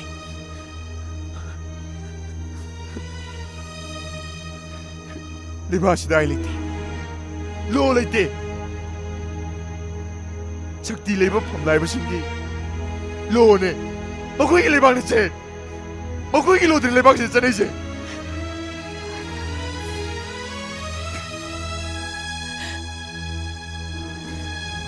ꯂꯩꯕꯥꯛ ꯑꯩ ꯀꯩꯗꯧꯗꯣꯏꯅꯣ ꯑꯩ ꯈꯪꯗ꯭ꯔꯦ ꯂꯩꯕꯥꯛ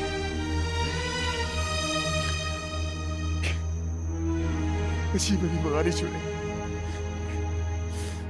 ꯇꯥꯃꯣꯒꯤ ꯂꯪꯂꯥꯟ ꯀꯅꯥꯝꯇ ꯍꯥꯏꯗꯦ ꯏꯇꯩꯃ ꯑꯩ ꯌꯥꯝ ꯆꯤꯡꯅꯔꯦ ꯏꯇꯩꯃ ꯑꯩꯈꯣꯏ ꯇꯥꯃꯣꯗꯣ ꯁꯤꯔꯝꯃꯅꯤ 이때뭐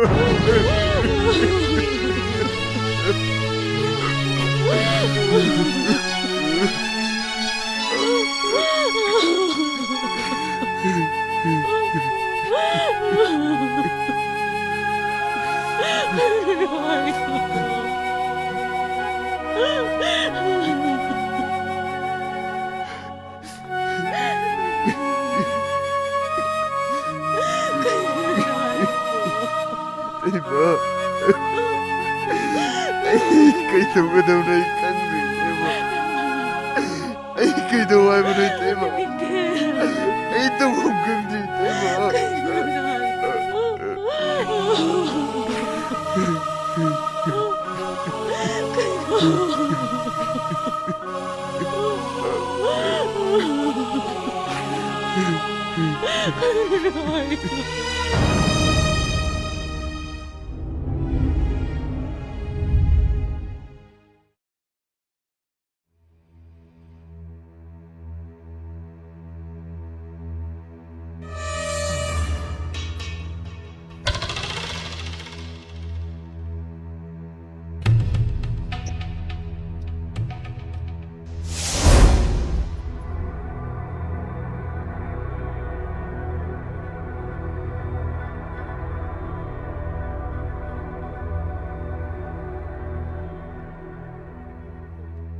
नखोई हौजिक फावबो कैमरा की मेमोरी फंग मंगमद्री ने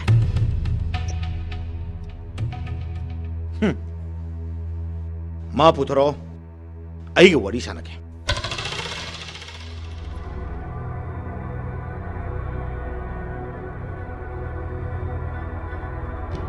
नोय मीम तो एगदब नते यारोय खंगदी नान लोइसन जिया पाउन यादबदुदा सुम थम्बै वानी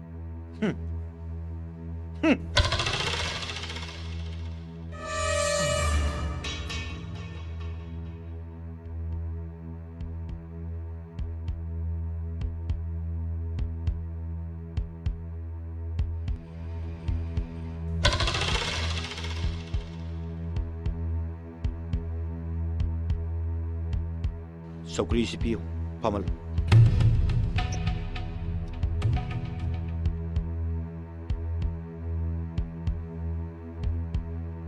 एडिटर हौजिक मतम लेरी केस होइना नंगोंद लुपा लाख यांखि पिगनी मदुगी मथक्ता नंगी अपामद हायो आई लोइन पिनी हाइरिबो वफम सिंगदो हानसिन बंगाक्तनी आइबु आतोक पिरो आई सिबा पापे हौजिकी मतम दा अचुम समी खिसान कानदे एडिटर मेमोरी स्टिक तो आइगोंड सीनबना नंगी ख्वाइदिक अफबो ओइगनी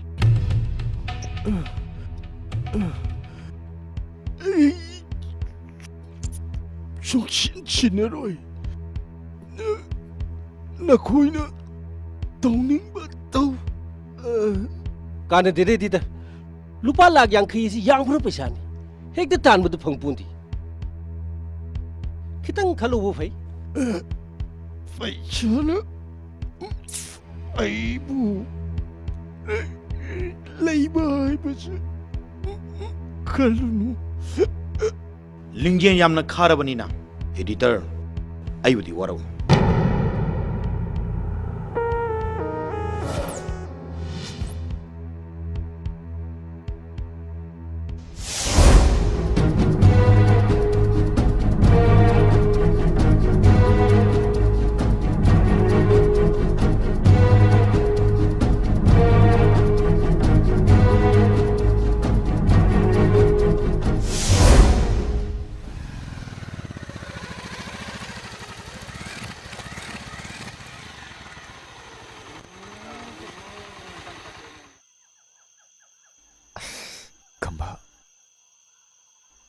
ꯑꯩ ꯇꯧꯗꯣꯏꯁꯤ ꯀꯩꯗꯧꯗꯣꯏꯅꯣ ꯈꯪꯗ꯭ꯔꯦ ꯑꯩ ꯊꯥꯖꯔꯛꯇ꯭ꯔꯦꯗ ꯈꯝꯕ ꯅꯪ ꯀꯔꯤ ꯋꯥꯔꯤꯅꯣ ꯁꯦ ꯅꯪ ꯀꯩꯝꯇ ꯈꯜꯂꯨꯅꯨ ꯁꯣꯏꯗꯅ ꯐꯪꯒꯅꯤꯌꯦ ꯁꯦ ꯆꯪꯉꯣ ꯑꯩ ꯑꯃꯨꯛꯇ ꯂꯥꯛꯀꯦ ꯆꯪꯉꯣ ꯆꯪꯉꯣ ꯆꯪꯉꯣ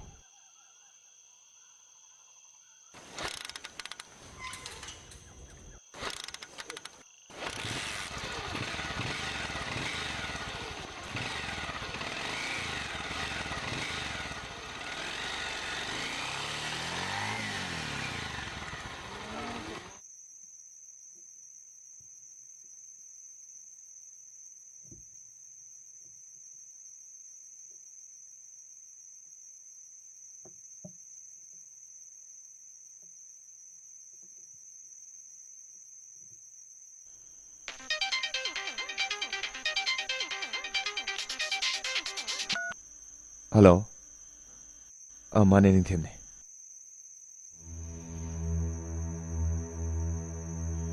ꯍꯥ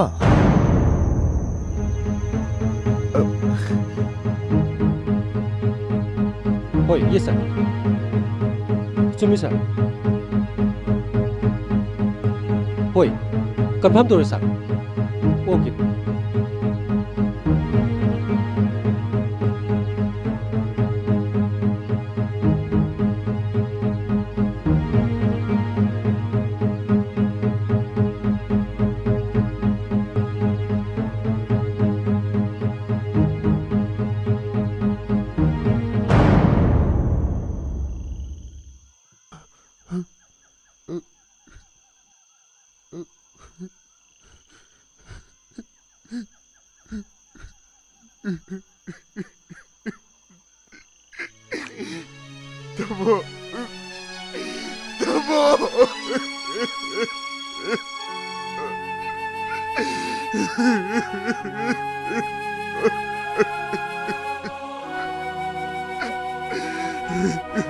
ꯑꯩꯒꯤ ꯑꯅꯤꯡꯕ ꯑꯄꯥꯝꯕꯗꯤ ꯅꯪꯅ ꯑꯥꯏꯁ ꯑꯣꯐꯤꯁꯥꯔ ꯑꯃ ꯑꯣꯏꯕꯅꯤ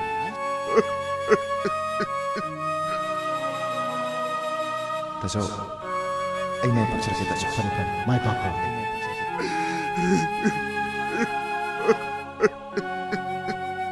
ꯅꯪ ꯆꯦ ꯆꯥꯡ ꯁꯨꯔꯦꯀꯣ ꯂꯣꯏ ꯌꯥꯎꯔꯦ ꯇꯥꯃꯣ ꯐ꯭ꯂꯥꯏꯠ ꯇꯤꯀꯦꯠꯀ ꯂꯣꯏ ꯌꯥꯎꯔꯦꯀꯣ ꯁꯨꯔꯦ ꯇꯥꯃꯣ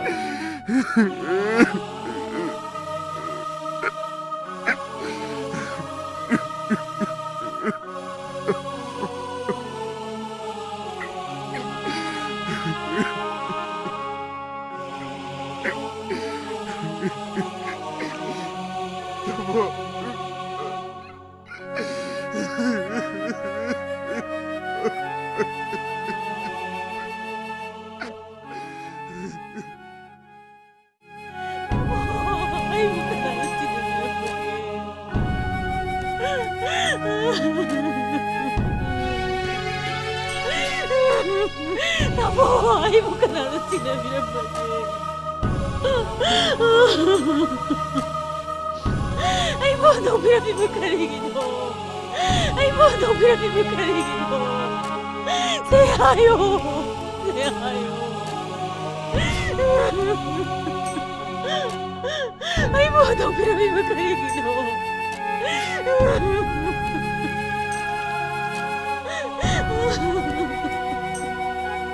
ꯅꯪꯅ ꯉꯁꯤ ꯇꯧꯔꯤꯕ ꯃꯊꯧꯁꯦ ꯀꯔꯤꯅꯣ ꯍꯥꯏꯕꯁꯦ ꯁꯤ ꯍꯥꯏꯌꯣ ꯑꯃꯨꯛꯇ ꯈꯨꯝꯃꯣ ꯑꯩꯕꯨꯁꯨ ꯈꯨꯝꯕꯤꯌꯨ ꯀꯔꯤꯒꯤꯅꯣ ꯑꯩꯕꯨꯁꯨ ꯇꯧꯗꯣꯛꯄꯤꯕꯁꯦ ꯀꯔꯤ ꯍꯥꯏꯌꯣ ꯀꯔꯤꯒꯤꯅꯣ ꯑꯩꯕꯨ ꯇꯧꯕꯤꯔꯝꯃꯤꯁꯤꯕꯣ ꯑꯩꯕꯨꯁꯨ ꯈꯨꯝꯕꯤꯌꯨ 그리기로 알고도 그러면지고 세하요 그리기로 알고도 그러면지고 아이 무슨 몸이요세 아이 무슨 몸이요 아이 무슨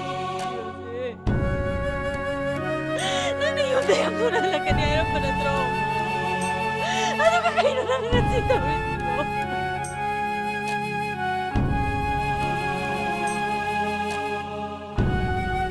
그리기로 알고도 아이 무슨 몸이요 아이 무슨 몸이요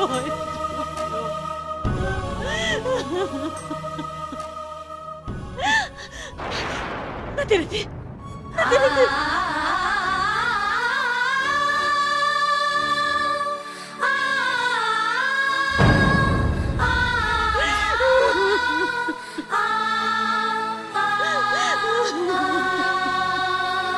아이 무슨 물에 나도 그려 아이 힘들어 이 시링에 아이 무슨 나도 그려세 아이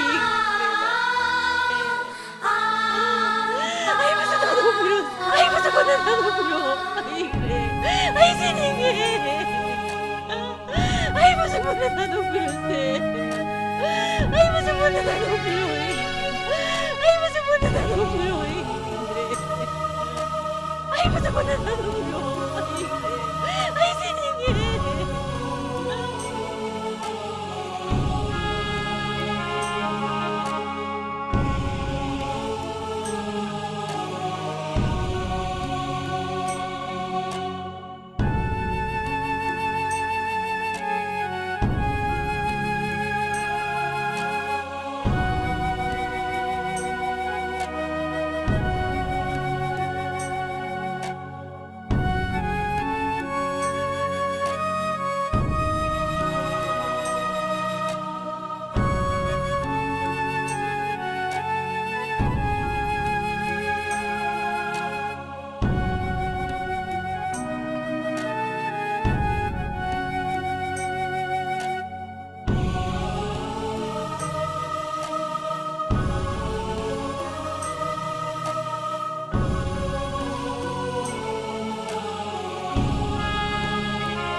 ꯃꯤꯍꯥꯠ ꯑꯁꯤꯒꯤ ꯃꯇꯥꯡꯗ ꯋꯥꯍꯩ ꯑꯃꯅꯤꯗꯪ ꯍꯥꯏꯕꯤꯌꯨ ꯃꯅꯤꯄꯨꯔꯗ ꯂꯣ ꯂꯩꯇ꯭ꯔꯦ ꯑꯥꯏꯟ ꯂꯩꯇ꯭ꯔꯦ ꯄꯥꯎꯃꯤꯁꯤꯡꯕꯨ ꯖꯔꯅꯦꯂꯤꯁꯁꯤꯡꯕꯨ ꯅꯤꯡꯇꯝꯅ ꯊꯕꯛ ꯇꯧꯕꯗ ꯑꯀꯤ ꯇꯨꯖꯨꯡꯕ ꯃꯤꯍꯥꯠꯄ ꯃꯤꯄꯨꯟꯕ ꯊꯣꯛꯍꯟꯕꯤꯅꯨ ꯍꯥꯏꯕꯁꯤ ꯑꯩꯒꯤ ꯃꯣꯠꯇꯒꯤ ꯍꯥꯏꯖꯒꯦ ꯋꯤ ꯋꯥꯟ ꯄꯤꯁ ꯑꯌꯨꯛ ꯅꯨꯡꯊꯤꯟ ꯅꯨꯡꯗꯥꯡ ꯈꯥꯏꯗꯅ ꯃꯤꯌꯥꯝꯗ ꯑꯆꯨꯝꯕ ꯄꯥꯎ ꯌꯧꯅꯕ ꯍꯣꯠꯅꯖꯕ ꯑꯩꯈꯣꯏꯕꯨ ꯐ꯭ꯔꯤ ꯑꯣꯏꯅ ꯋꯥꯛ ꯇꯧꯕ ꯐꯪꯍꯟꯕꯤꯌꯨ ꯑꯩꯈꯣꯏ ꯄꯤꯁ ꯂꯩꯅꯤꯡꯕ ꯄꯥꯝꯃꯤ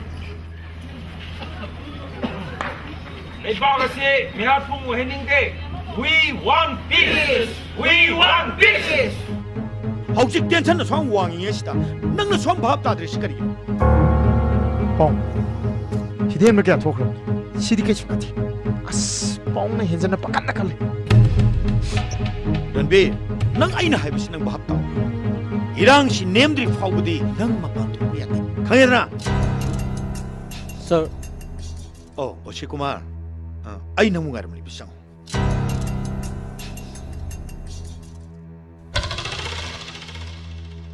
ꯍꯥꯏꯌꯣ ꯍꯧꯖꯤꯛ ꯀꯔꯝꯕ ꯐꯤꯕꯝꯗ ꯂꯩꯔꯤ ꯁꯔ ꯀꯔꯤꯁꯨ ꯊꯣꯏꯗꯣꯛꯄ ꯆꯤꯡꯅꯅꯤꯡꯉꯥꯏ ꯂꯩꯇꯦ ꯃꯟꯇ꯭ꯔꯤ ꯂꯩꯈꯤꯕ꯭ꯔꯥ ꯂꯩꯌꯦ ꯆꯪꯈꯤꯒꯦ ꯁꯔ ꯁꯨꯝ ꯏꯔꯥꯡ ꯁꯥꯒꯇ ꯂꯩ ꯉꯝꯄꯣꯠꯇꯦꯗ ꯆꯥꯗꯕꯗꯤ ꯌꯥꯔꯣꯏ ꯁꯨꯗꯕꯗꯤ ꯌꯥꯔꯣꯏ ꯍꯌꯦꯡ ꯁꯤ ꯌꯧꯔꯒ ꯑꯗꯨꯝ ꯇꯣꯛꯆꯒꯗꯕ ꯄꯣꯠꯅꯤꯗ ꯁꯥꯔ ꯊꯕꯛꯁꯤ ꯂꯥꯏꯅ ꯈꯟꯒꯅꯨꯅꯦ ड्राइवर चावने हिंदुना ले हो भाई मसे खुदिन बनूं तुम चंग बग चप माना री बनीदा पाऊ चावई दी क्या खाबिरो मागी दे आइना हाइब खुदिन मोल या रणबीर नंग आइना हाइब से नंग करीब खंगद्रे नोंग चावबगी मचिन दगे वही सिकांग थोरप मतमदा अखोय पुनमक लोरे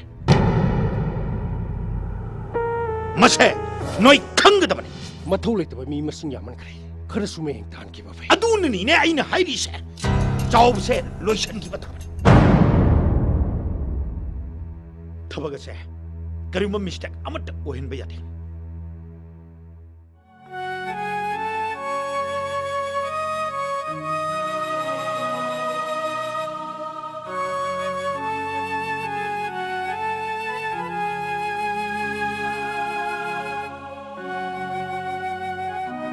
Tima Boyai du Barton hum mere mani ai Barton de hay upor age ai am chalu ye Tima Tem ai am chalu ye ko ma ai am chalu ye chalu ro ningi nungai gidre da ibungo le semba do mabuk mo pau su phabani da aduna yagi khushi ase ano na pen gidre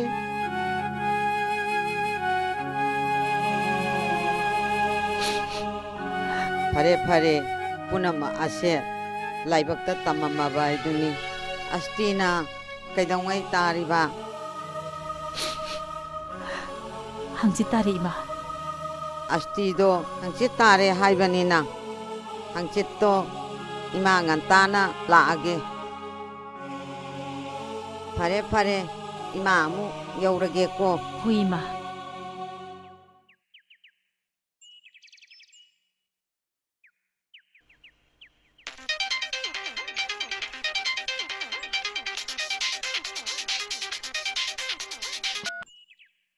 Hello. Nintiam ne. Kana. Ha. Kaida. Hoi. Ai lagi. Kana no. Ite mata saw. Ta saw ba. Kari here ino. Ite me krathre. Mam to no ki. Hello kon tamake.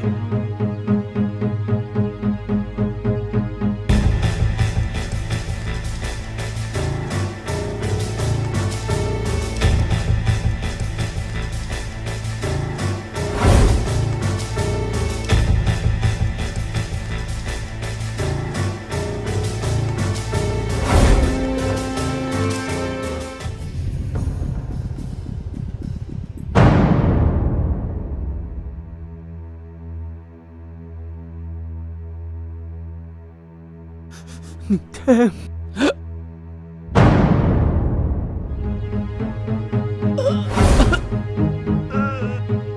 Tasuba.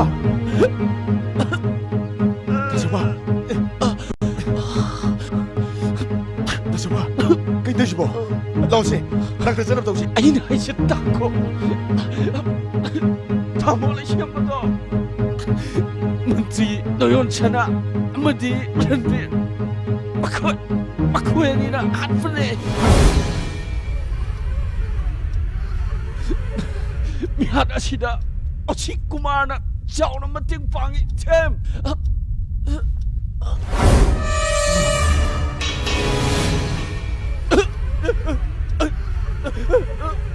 Tasuba. Tasuba. Tem. Give it up.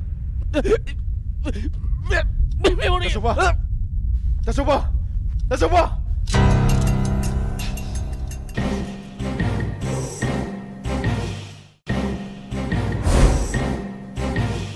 Miyad po siya natukin. Hazır.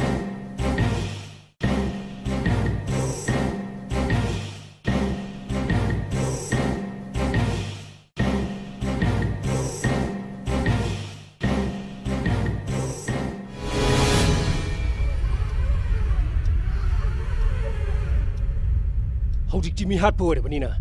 Nang na igi kutu ki karam na natukani.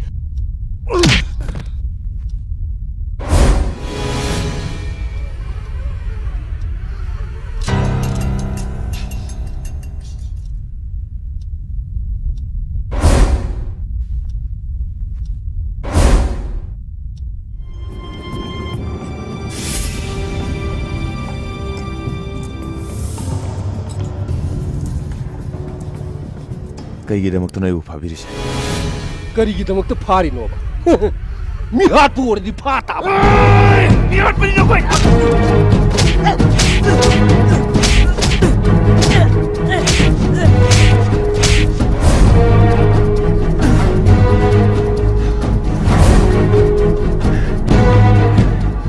ꯅꯪ ꯏꯁꯥꯗ ꯀꯥꯞꯊꯣꯛꯄ ꯌꯥꯕ. ꯅꯪ ꯃꯔꯨ ꯆꯤꯡꯕꯗꯒꯤꯁꯨ ꯅꯠꯇꯦ. ꯈꯪꯉꯕ? ꯒꯥꯔꯤꯗ ꯍꯥꯞꯆꯤꯜꯂꯣ.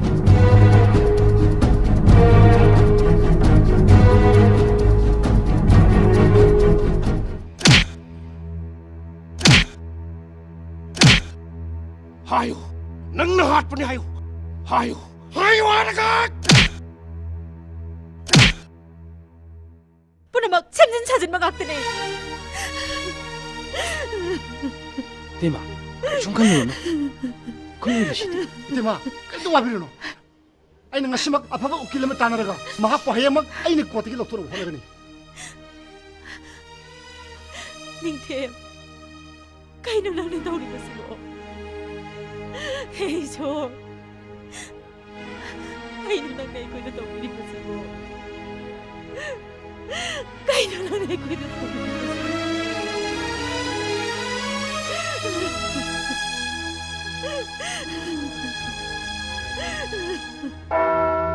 ꯄꯤꯔꯤꯕ evidence ꯑꯃꯗꯤ proof record ꯃꯌꯥꯝ ꯑꯁꯤꯅ accused ꯅꯤꯡꯊꯦꯝꯅ victim ꯆꯥꯎꯕꯕꯨ ꯍꯥꯠꯄꯅꯤ ꯍꯥꯏꯕꯁꯤ ꯃꯌꯦꯛ ꯁꯦꯡꯅ ꯆꯨꯝꯂꯦ. ꯃꯔꯝ ꯑꯗꯨꯅ Indian Penal Code Section 302ꯒꯤ ꯃꯇꯨꯡ ꯏꯟꯅ accused ꯅꯤꯡꯊꯦꯝꯕꯨ ꯄꯨꯟꯁꯤ ꯆꯨꯞꯄꯒꯤ ꯐꯥꯗꯣꯛ ꯄꯤꯔꯦ ꯍꯥꯏꯅ ꯉꯁꯤꯒꯤ ꯀꯣꯔꯠꯅ ꯔꯥꯏ ꯇꯥꯔꯦ.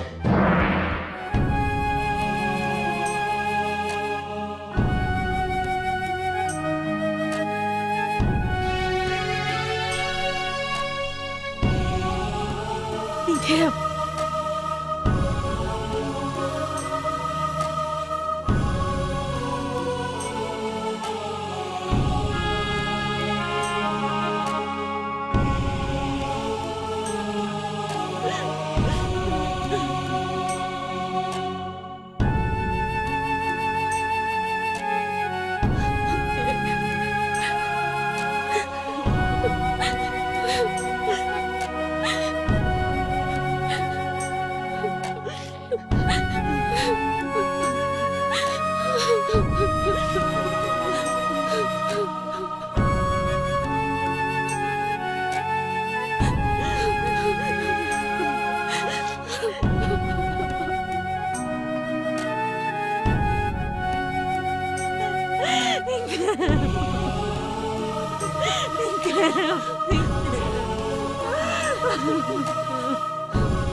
그러게네. 사, 아예 어떻게 저기게?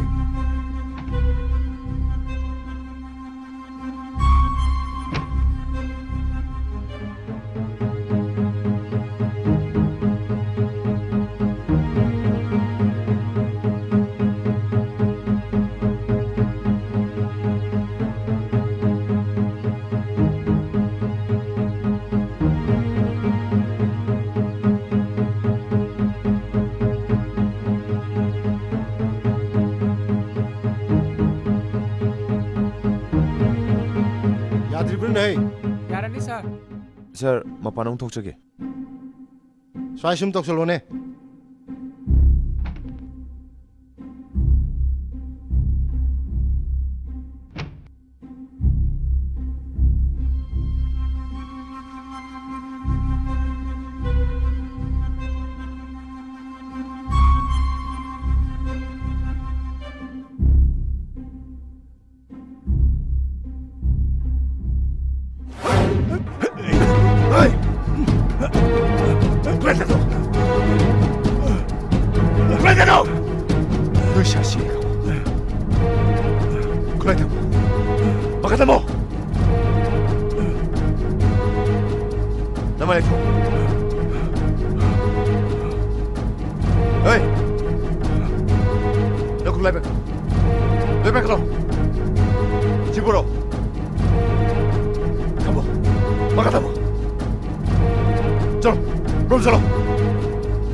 चेक पोस्ट खुदमक के निंची जरे चेक तौनबा पुलिस स्टेशन खुदमक द पाउ पिखो यस सर अदु नंगना लंबी खुदमक द फ्रिसिंग तौनबा हाइखो याम सेक्शन तौगदबन हायो यस सर अदु नंगना 10 minutes खुदिंग एंगल रिपोर्ट पिगदमने I want report every 10 minutes understand yes sir अगोय पुलिस डिपार्टमेंट के हाइसिंग वाटपा अमदि सेक्शन दबन हाइबसे लेपा म्याम उथोपन मसे पुलिस डिपार्टमेंट याम काइनाइ याम चुपनिङाइ निंगथेम हर चंदकता सकंग तबसम कापलगा हुंदोक लंबा इडिटर लेसेम के मनो यस यस सुमे इडिटर लेसेम के मनो अदु याम लूरी बदि एसआई रंजिना पाइबे नोमै मागी खुत लेगी बिसनी मसिनी आइकोनि याम सेक्शन में असु मनि सप्लाई द मागी मकुत लेख्रबनिना अबने माबु फाना बहना माइबसी अराइ बदि होनो sir mister Deepak SP from crime branch case सिदा मान कोऑपरेट दबन what is the latest report latest report sir माना थोबी मोटर साइकिल दो वाइथोंग से किसी को द फगे सर वेरी गुड अदुदी मफुम अतोगे कोइबदा याम सेक्शनना ठी हुम के थबक सतगदबन यस सर मागी फोटो सिदले जरे सर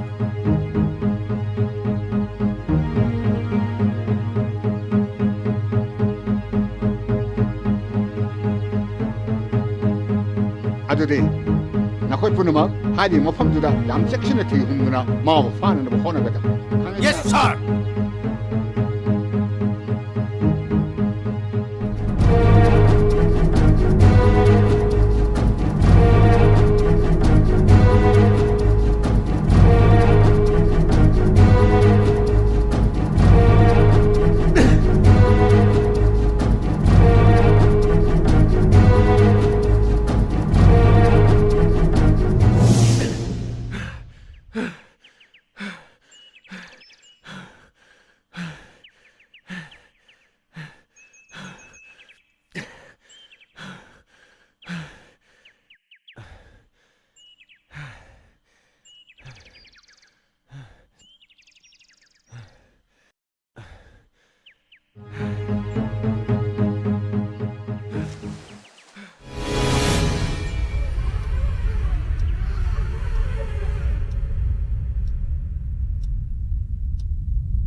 इथे अखोई नमु थिरैने लो चसला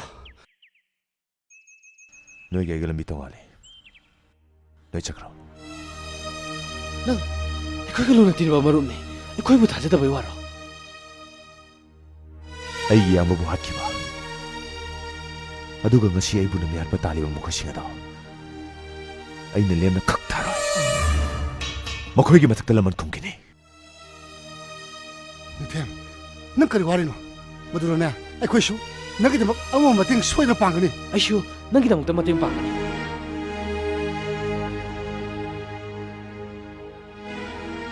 khamba moye nakhoi ni bo phang da pusin mari ai pamde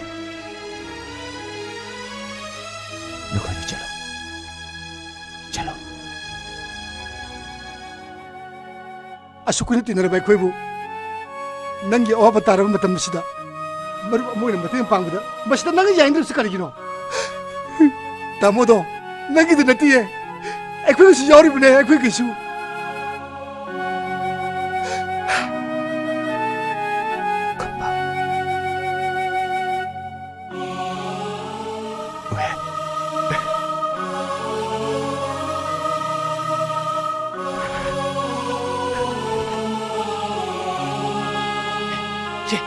안드시 아프고도 뭐 police는 꼬신가 보네 자식아 됐어 너희 police 이제 그동을게 고모네 고모 그동을게 해봐 마세 police는 거의 얌 이까이는 아니 얌니 이까이는 아니 해봐 ngasiga thana numit kunni sura phawda mahaki masado sina natra hingna putho pusu gamde matokramna ha matokramna ma phagdoi no matokramna phagdoi no haiba Sir. Kano? Sir, school sangabi do tharang loje. Noi ma pan thorong toram. Ai thoroke. Oshi Kumar. Pung kun mari gi manungda. Ma gi dead body do. Ai uba pame.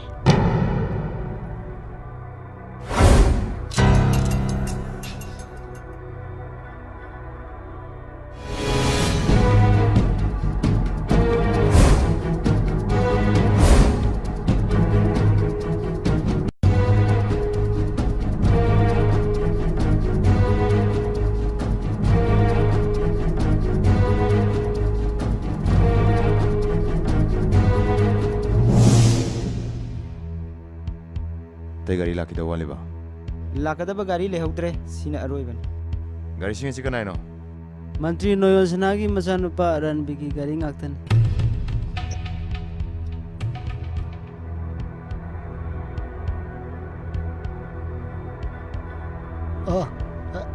Surjila mane aine mapandagi pusalakpa forelikar khara phaba gari ohumne aduno yargadi media singtu surga ongtu lakpi yagadra biosida yang ngai jarebo kitang tu biu ko ongtu lakpi ko ani thamjarge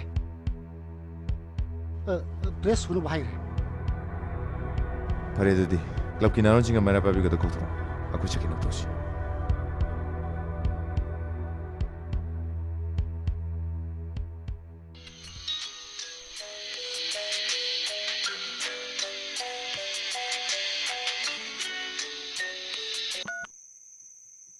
Hello मंत्री साहब कना अइने निंथेम ने हा निंथेम हौजे अइना मु करी तो पंगम मगे हाबदो नंग मु किया हाय हाय नंग मुमनाय गोन सिंगनर कदब नते अदुगी सरुक नंग आइगोन संगरपने हेन फगनी अइ वासे तागो मपांदे पुछलक पनंगी फोरेलिकल सिंगी ट्रक सिंगदो अइना मैरा पाइबी अमदे क्लब की नारोन सिंगदा सिना बिरम हा करी हाइबा हाय अयुकी लोकल पेपर की हेडलाइन सिंगदा करी हाइने इरके हाबदो नंग अमुक नमित थिने हा hello hello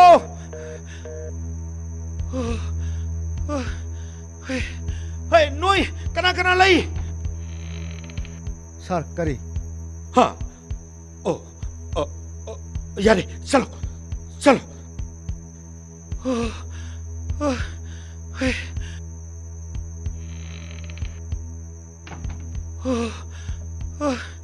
hey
너좀 저래.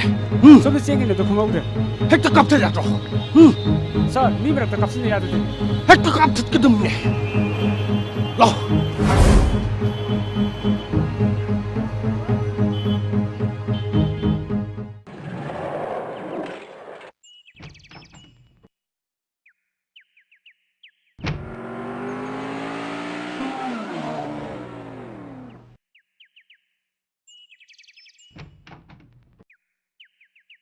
그만이 미스버리노. 컴바. 미수해보 났디. 아이는 더 인도 보네. 로에레 뭐 기기능 돌이 몽도. 바다보다 우시암 라이. 아파보다 우시 마탐 정해. 양 와이. 아이 미아페 났디. 가다이 포봉 안 먹게 하보다 울름 바이 와네. 정리해. 우리파. 오케이. 떼기열.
Ai mà, thà ra, năng lại bồi à, lậu, trong ổ.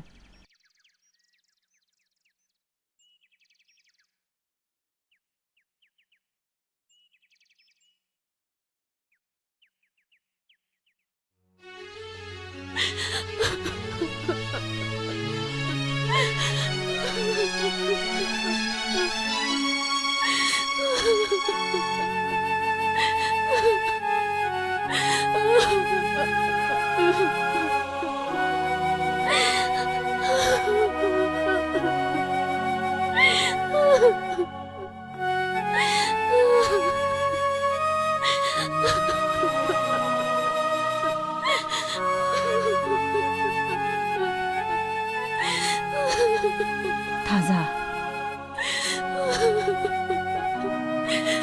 Yamare, I can't with the water. I can't with the water.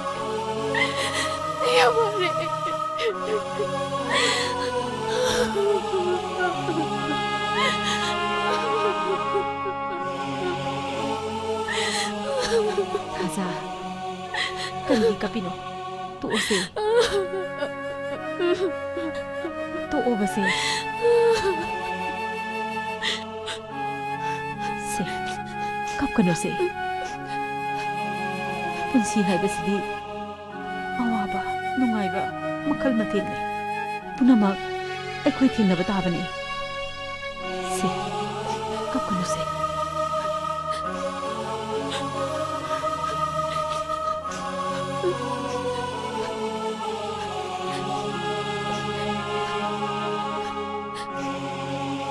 Ai thani thebya buni. Ai bago na babame.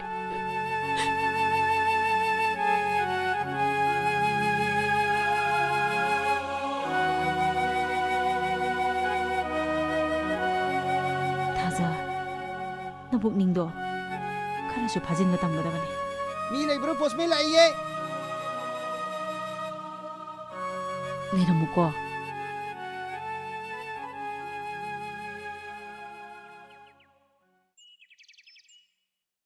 Lại lại.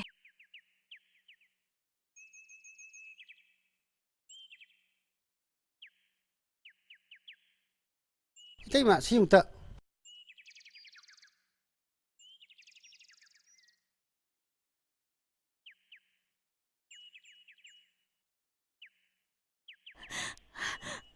Aku ingin tiap ayah sekali. ꯑꯩꯈꯣꯏ ꯅꯤꯡꯊꯦꯝ ꯑꯥꯏ ꯑꯦꯁ ꯈꯜꯂꯦ ꯊꯥꯖ ꯌꯦꯡꯉꯨꯇꯣ माने थारिक थे मैं इसकले चुमे थारिक थे मैं इसकले थारिक थे मैं इसकले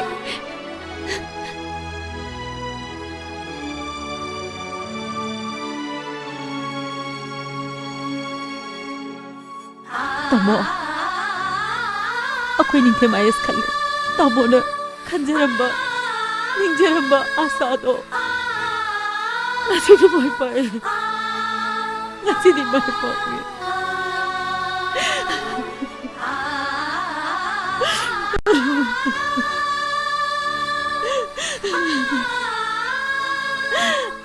iso nang nai ko sen biri ba sibu karino sibu kari matawno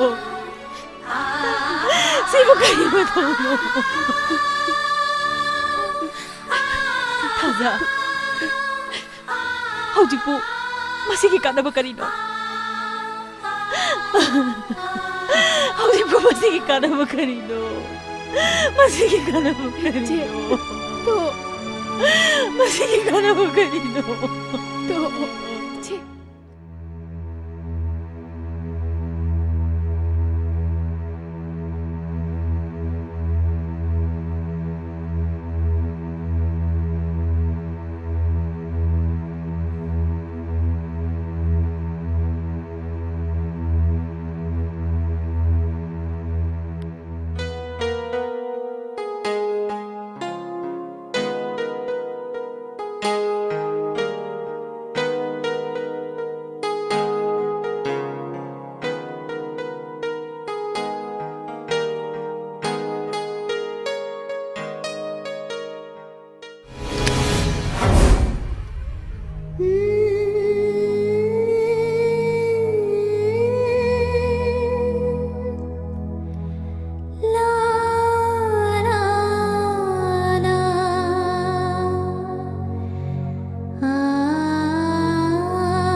ꯑꯆꯨꯝꯕꯒꯤꯗꯃꯛ ꯏꯁꯣꯔ ꯂꯦꯜꯕꯤꯕꯁꯤꯗꯤ ꯃꯁꯤꯗ ꯀꯩꯁꯨ ꯀꯤꯅꯤꯡꯉꯥꯏ ꯂꯩꯇꯦ ꯊꯥꯖ ꯀꯞꯀꯅꯨ ꯁꯦ ꯑꯩ ꯋꯥꯏꯒꯦ ꯇꯧꯁꯤ 이태마도 눈을 그리지만 마음속에 걸려 있대. 내 작으로 다자. 뭐야?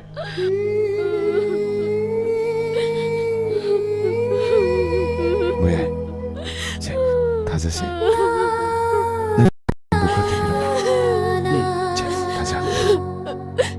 Thaja, chana batokse, yum phaw thum bi ramogi.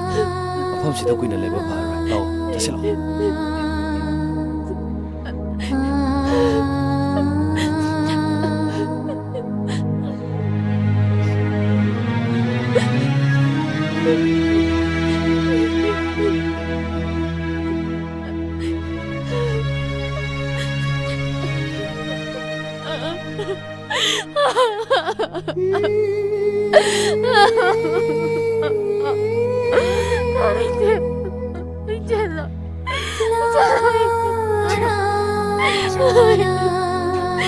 Kuya. Thaja, chana batokse.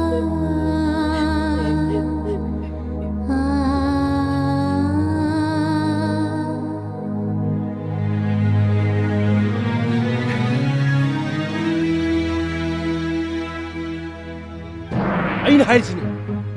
Ning khem karai le. Ning khem gile phum to. Maduna pum na makya phaboy gile.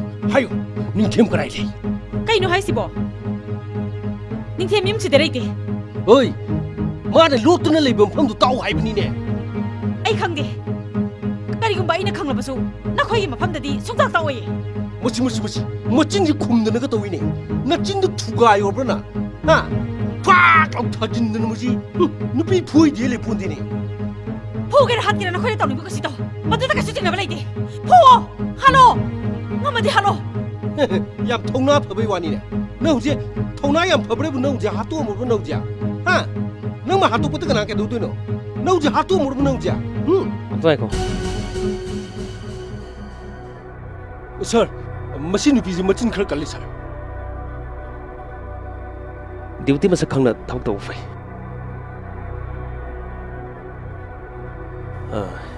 Ning thiam du atu matam da sarenda tawna bang sin biwa.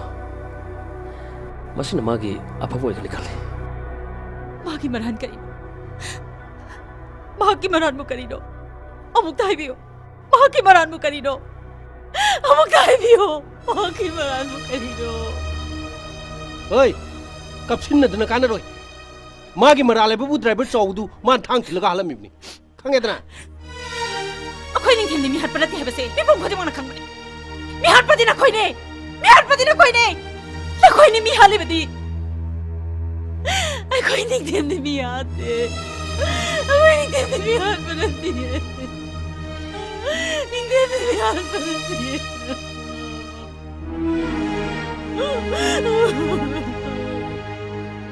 Amru tap thaliyo. Amru tap thaliyo. Nói mèo bàn thuốc rồi. Amru tap thaliyo. Case asida an sum tika zabada. Ning them maralite. Mahak mehar panate haibagi clue khra phang. Aide Asum masdeng puthok na hora zabane. Masida somna sai gi thing te pangbiyo. Asing bani sir. Mahak maralite habase. Asing bani. Akhoi ning them mi hat panatiye. Parikha khuding bakta. Topper do idul laki bani. Mahak po IAS officer mo hen ba habase. Mayam bagi chaw mangana bani. Sir, thana thaja bidraga. Sim de ing biu sir.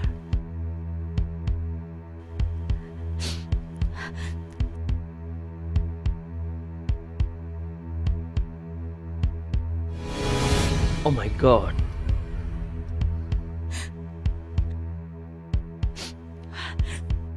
Ai kari makra haijage.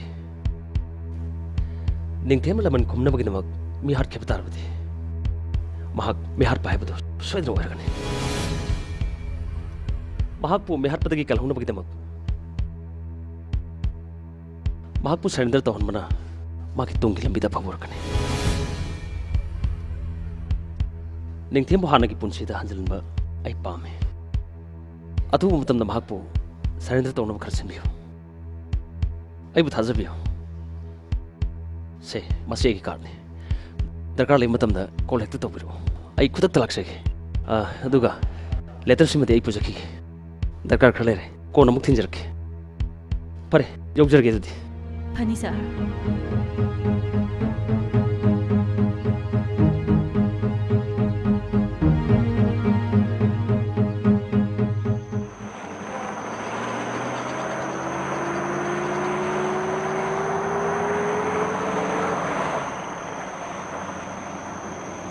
ꯇꯥꯃꯣ ꯄꯨꯡꯕꯨ ꯀꯌꯥ ꯇꯥꯔꯒꯦ ꯄꯨꯡꯕꯨꯗꯤ ꯃꯥꯄꯟ ꯇꯥꯗ꯭ꯔꯤꯗ ꯌꯥꯝ ꯉꯜꯂꯤꯗ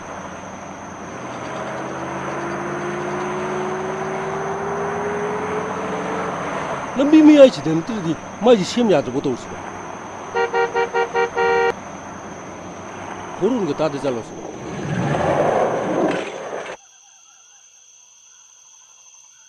ꯅꯪ ꯂꯩꯔꯝꯃꯨꯀꯣ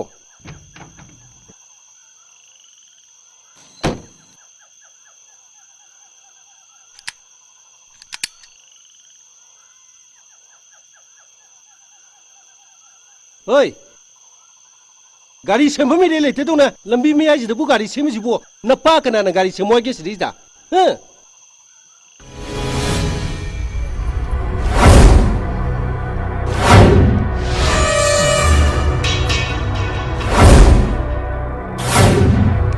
ꯅꯪ ꯅꯈꯣꯡꯅ ꯊꯣꯡꯅ ꯅꯁꯥꯏ ꯃꯣꯡꯐꯝ ꯊꯤꯖꯔꯛꯄꯩ ꯋꯥꯅꯤꯅꯦ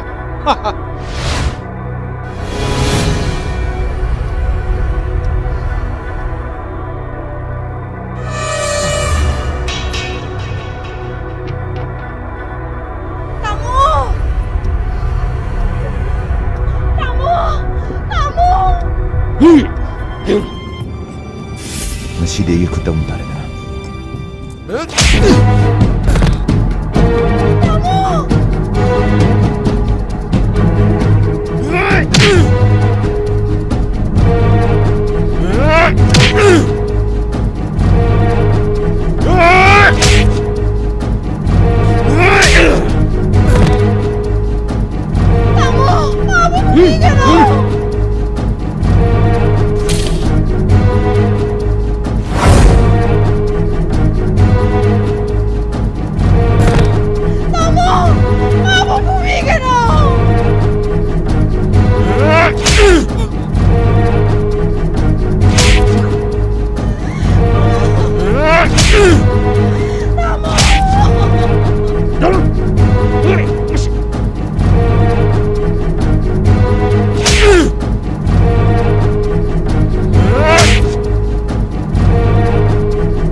잠자러봐 양보고 살기봐 마시니 랑기는 뭐 저러니까 마기 타와이다디 간비유 가이다오게 이때이 마기 마이 행두노 마기 타와이다디 간비유 아이나 콩바이두나 하이저리 이때이 마기 마이 행두노 마기 타와이다디 간비유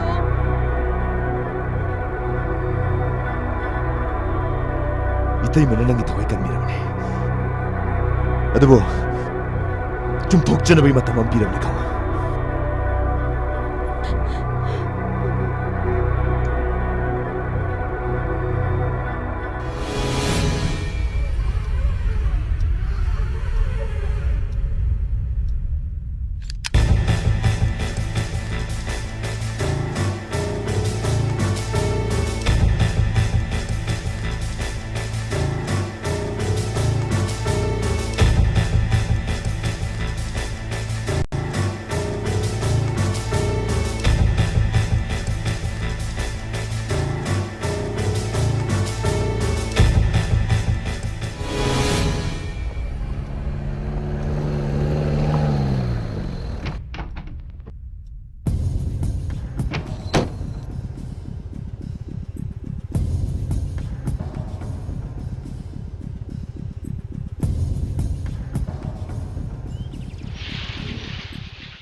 Ken.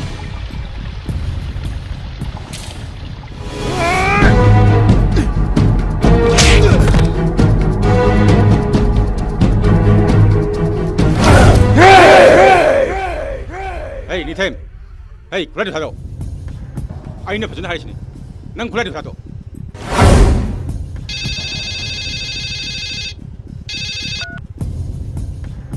Hello, sir. Happy. Come on, Dore. Get them there, bro. Hoi, sir. I'm going to go from the college cinema. For some cinema, you're. Mabu Fazana, come in to work on it. Mabu, go. Honey, sir. Ning thêm, anh hỏi xin. Lại được thả đâu? Ay miyat nanti. Miyat pa putok pangam dribog di. Nakoy ka namtay ngon dapat bibiyak na. Ning thêm, nang ay ko de surrender daw. Madura na haki apa boy gini. Nang ay but hajo. Sayang ning thêm. Sayang ning thêm.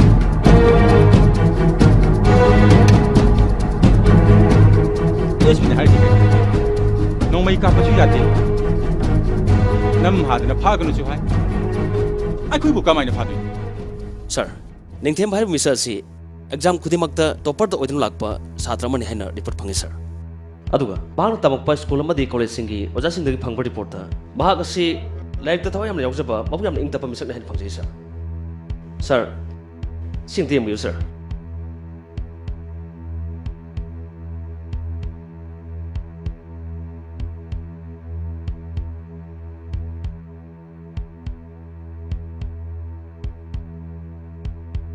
Sir, police department sida matam sangna officer kaya gi makha thabak torok naba tatomba hawlder tomba mag ko sinjar ki sir mag ki statement lo sir Kausalo tatomba samgiro sir tatomba chango tatomba na wasi kumar gi maram khangbisin do aikoi sar gi mang ta loinong taibiu sir akhoi sar kumar di police mo ijare basu police department asigi thaba amada tawbunate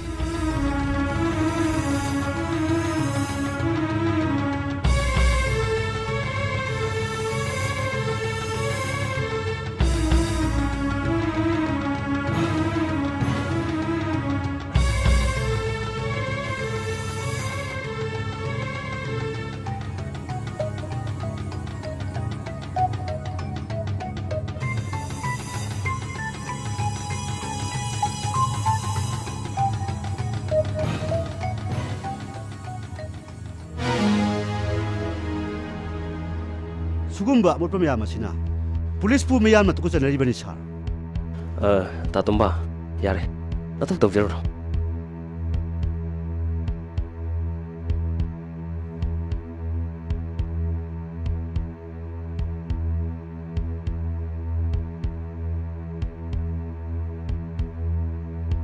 ꯊꯕꯛꯁꯦ ꯈꯨꯠ ꯊꯥꯕ ꯌꯥꯝ ꯂꯨꯒꯗꯧꯔꯤ ꯃꯈꯥꯗꯒꯤ ꯍꯧꯔꯒ ꯃꯀꯣꯛ ꯐꯥꯎꯕ ꯆꯞ ꯃꯥꯟꯅꯅ ꯂꯩꯔꯤꯕ ꯁꯤꯁꯇꯦꯝ ꯑꯁꯤꯒꯤ ꯃꯔꯛꯇ ꯑꯩꯈꯣꯏ ꯊꯕꯛ ꯇꯧꯕꯁꯦ ꯌꯥꯝ ꯂꯨꯒꯗꯧꯔꯤ sir ꯑꯩꯈꯣꯏꯅ ꯄꯨꯂꯤꯁꯀꯤ ꯌꯨꯅꯤꯐꯣꯔꯝ ꯁꯦꯠꯂꯒ ꯂꯩꯕꯥꯛ ꯄ꯭ꯔꯖꯥ ꯉꯥꯛꯄ ꯉꯝꯗ꯭ꯔꯗꯤ ꯁꯦꯠꯂꯤꯕ ꯌꯨꯅꯤꯐꯣꯔꯝꯁꯦ ꯁꯦꯠꯂꯨꯕꯒꯤ ꯀꯥꯟꯅꯕ ꯂꯩꯇ꯭ꯔꯦ sir ꯑꯗꯨꯒꯤ ꯁꯔꯨꯛꯄꯨꯗꯤ ꯑꯩꯈꯣꯏ ꯄꯨꯝꯅꯃꯛ ꯅꯤꯡꯊꯦꯝꯗ ꯁꯔꯦꯟꯗꯔ ꯇꯧꯔꯒ ꯃꯥꯒꯤ ꯊꯕꯛꯇ ꯃꯇꯦꯡ ꯄꯥꯡꯁꯤꯟꯕꯅ ꯍꯦꯟꯅ ꯀꯥꯟꯅꯔꯅꯤ sir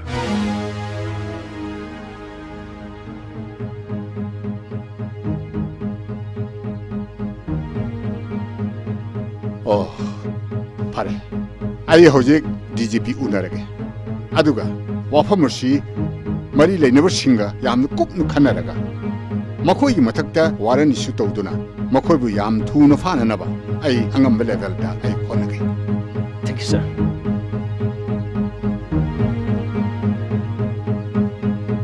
Singtimbi, sir.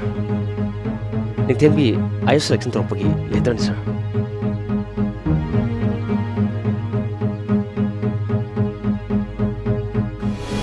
Oh my God.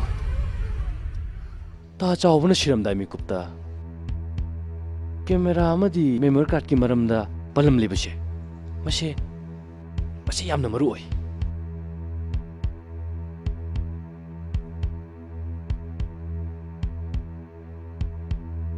Itema, amta ningsingbiyo. Numittuda tamona itaimada kari sinrambage. Natraga kari hairambage habado. Itema, amta ningsingbiyo. 이제 아무튼 ningsing비우네.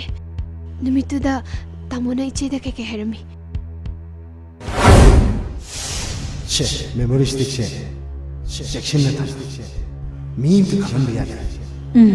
아이 잘게 거. 헐. 아이 닝싱해. 다자. 아이 닝싱해. ꯆꯨꯝꯃꯤ ꯅꯨꯃꯤꯠꯇꯨꯗ ꯇꯥꯃꯣꯅ ꯆꯠꯂꯝꯗꯥꯏꯗ ꯀꯦꯃꯦꯔꯥꯒꯤ ꯃꯦꯃꯣꯔꯤ ꯁ꯭ꯇꯤꯛꯇꯣ ꯂꯧꯊꯣꯛꯂꯒ ꯑꯩꯉꯣꯟꯗ ꯁꯤꯟꯅꯔꯝꯃꯦ ꯀꯅꯥꯒꯨꯝꯕ ꯑꯝꯇꯗ ꯄꯤꯕ ꯌꯥꯗꯦ ꯍꯥꯏꯅ ꯂꯩꯔꯝꯃꯨ ꯑꯩ ꯂꯧꯊꯣꯛꯈꯤꯒꯦ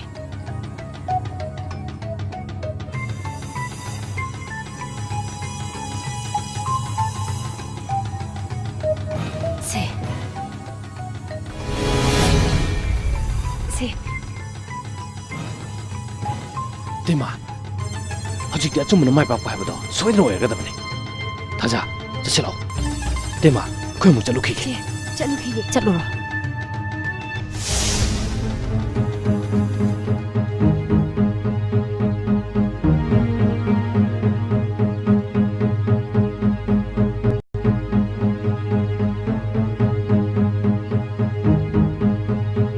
Che, foto singdo, sida lele.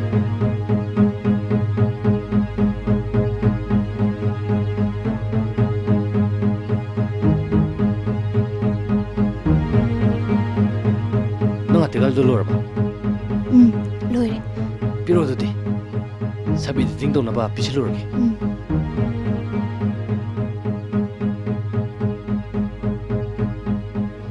Sabi di tinggal napa pisilam apa ni?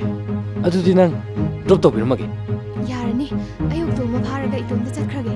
Nang thabak sida mai pak na bahon naramu. Ay hayeng ayok ki khabar parage.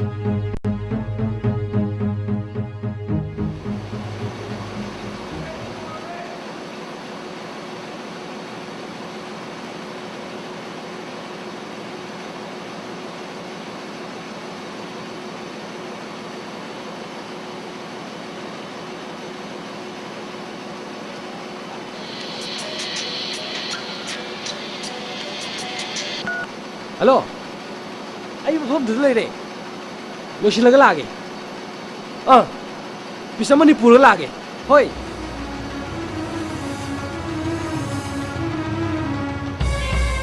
खबर इधर लैसे बाबदी बैगन चौबा हाल बिहार में सब खंगले खबर मंत्री नोयन सोना की मचा नुपा रणबीर बिहार को एरमले खबर इधर लैसे में मना नुपा नीचे बिहार को एरमद्रे खबर स्कूल हेड मास्टर अमदे ड्राइवर चौबा अमदे इधर लैसे में की बिहार को मचा खंगले खबर ड्राइवर चौबा नीचे ना हाथ को एरमद्रे मंत्री नोयन सोना की मचा नुपा रणबीर ना हाथ को एरमले खबर बिहार असिदा ओसी कुमार सु चेनरमले खबर रणबीर अइन हारिसनी नंग मतम खरदी दिल्ली दा नंगी काकागी मनाक दा लेरुगो फने इपान हारिसी नंग यावने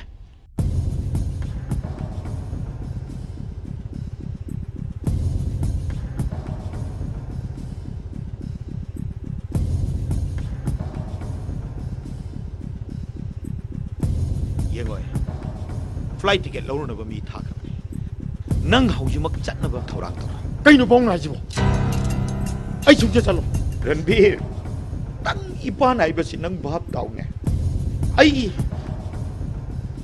पावर लेत्रे आई मंत्री ओइद्रबनी ने आई जाम पुंगी पिसन गदम नथे पाउ मंत्री जी पैसा ले यापोन रणबीर नंग सोम भाप तादिस करी हाँ नंग सोम न भाप तादिस करी गिनोबा कइसु लेतबा सीदमा अइना दिल्ली लोट लाइबा से याम इकाई निगाइनी आई निथेमबु लेम थाबाय रणबीर इस कदौनी Ranbir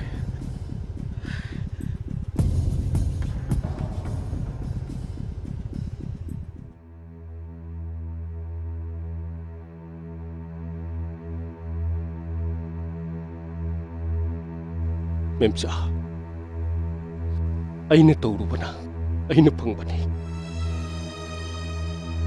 Ayah wabata, nang busu seru kali, nang ibu waru kono, kau kono. Sal, sisi.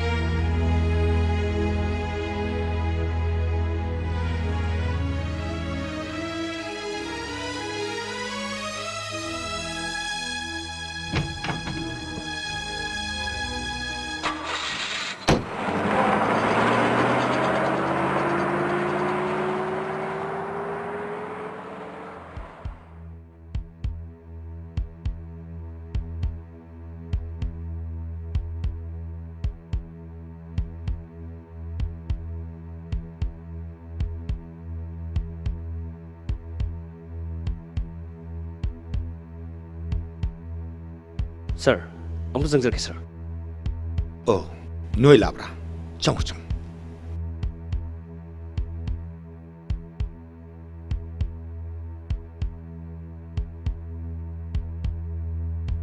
Sir gi thakta investigation tawnan ba court na warning su tawli. Sir, amta yang biu sir. Yare. Yengdrasu yare. Ai khange. Iramda masi yai phanabagi damak. Miyamna nungsibiduna thajabiduna aingonna sinarakpa sakti ado aina lana sijanaki. Adubu ngasidi sakti ado aingondagi labna chatkre. Aina torubana aina phangna tabane. Oh. Adudi minute amakak ngai biramba yagadra. Funny sir.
이씨, 이들 police 오래 보는 거래. 헤이, 번호가 형 보라 보니네.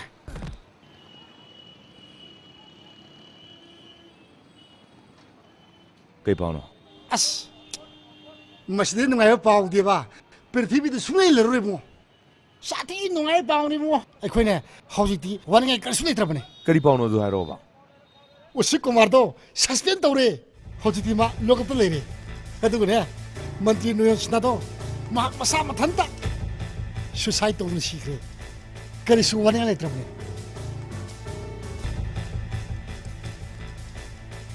Adudi, hawsik wali si Ranbir kakta nga rin eh. Ado mau kaya ang kuido nun eh. Sukui roy. As, ay ko na kaya wado rin da. Mahaki matungan eh. Police may amsar ne. Ko yung tile rin eh. Ska pote ay ko wado namin. Ay ko na kaya tido no. To so ka na pote.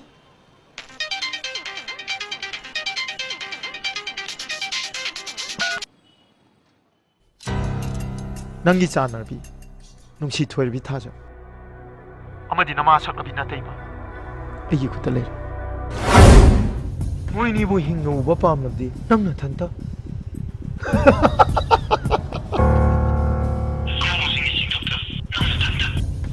Nang thajadra khonjen tha. Se no hero.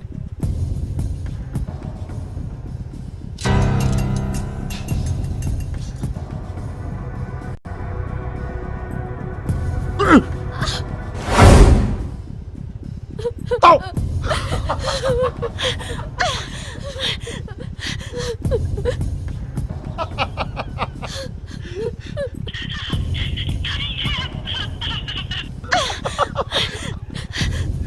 Oh. 콘젠세 따abda nang jinglaw mo.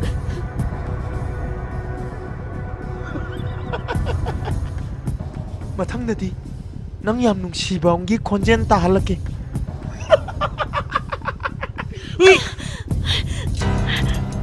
Ningthep, ikay maginingthep. Tema.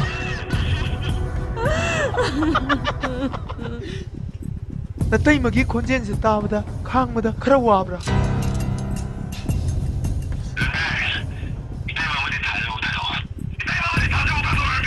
ꯍꯣꯏ, ꯇꯨꯃꯤꯟ ꯂꯩꯌꯨ. ꯑꯩꯅ ꯍꯥꯏꯈꯤꯕ ꯃꯐꯝꯗꯨꯗ ꯅꯪ nathanta.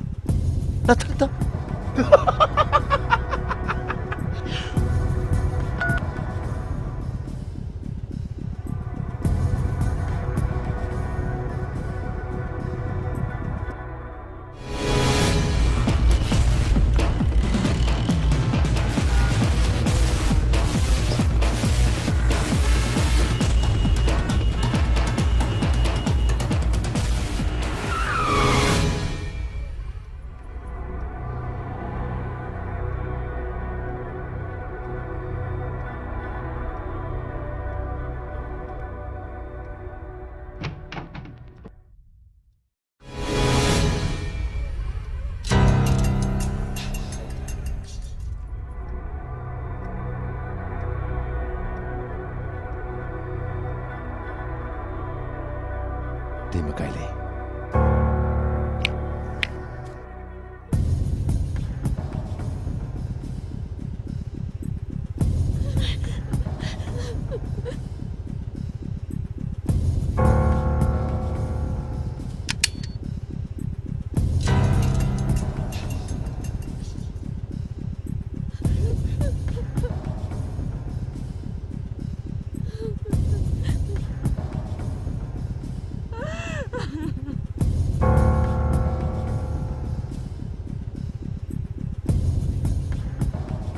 Kadai, kulay do.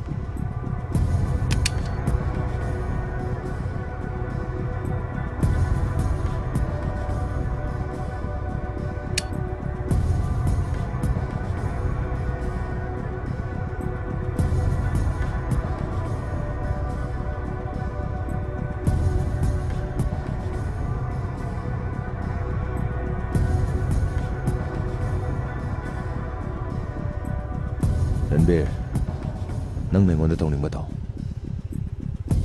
Temaga thajaga budi thalo. Yam thonga pharam nupa ama. Khakpet pe tharida.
ꯂꯩꯕꯤꯔꯣ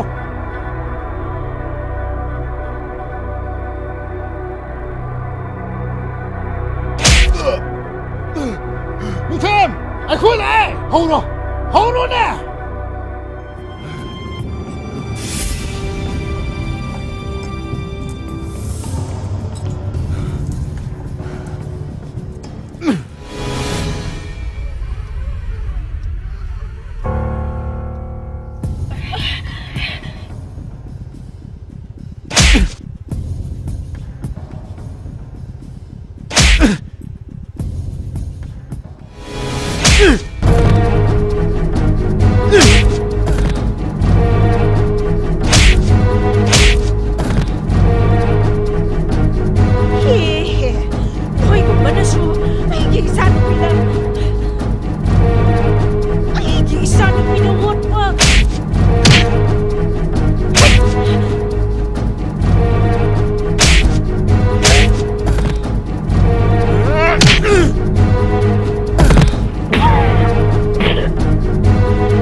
ꯑꯩꯒꯤ ꯌꯥꯡꯐꯝ ꯁꯥꯠꯄ ꯑꯩꯕꯨꯁꯨ ꯃꯤꯍꯥꯠꯄ ꯇꯥꯟꯕ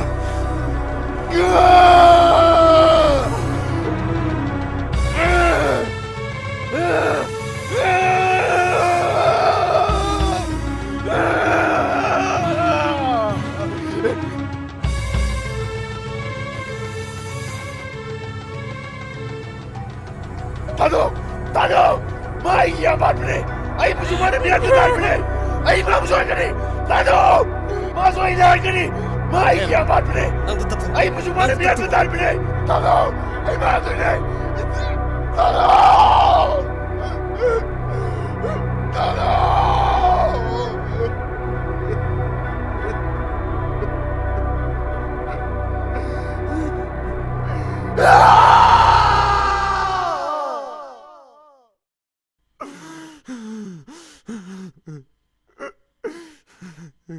ꯅꯤꯡꯊꯦꯝ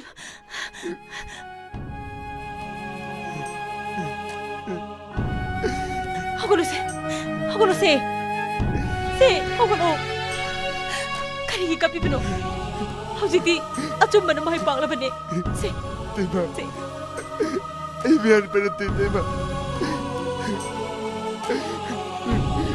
आई बिहार पर तेमा तो तो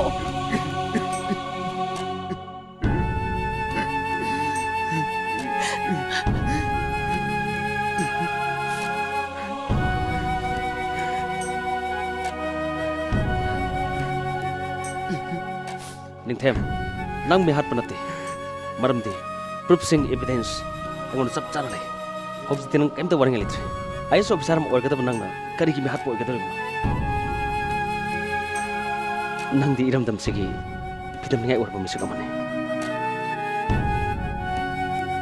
ꯑꯗꯨꯒ ꯑꯥꯏꯟꯒꯤ ꯃꯤꯠꯌꯦꯡꯗ ꯂꯥꯟꯖꯔꯕꯁꯨ ꯑꯥꯏꯟꯒꯤ ꯑꯁꯣꯏꯕ ꯆꯨꯝꯊꯣꯛꯇꯨꯅ ꯑꯆꯨꯝꯕ ꯄꯨꯊꯣꯛꯄꯒꯤꯗꯃꯛ ꯑꯩꯅ ꯅꯪꯕꯨ ꯊꯥꯒꯠꯇꯕ ꯉꯝꯗꯦ ꯅꯤꯡꯊꯦꯝ I am proud of you. Hey, tu kali hati lo.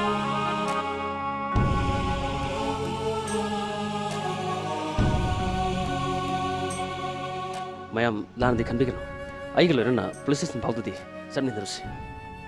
Sir, somda ni melihat ni, si lihat tak sah.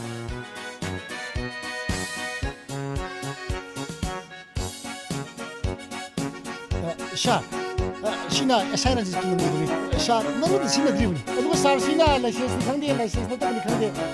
Moi na ni sir. Okay. Tasi, doon police ni Moses.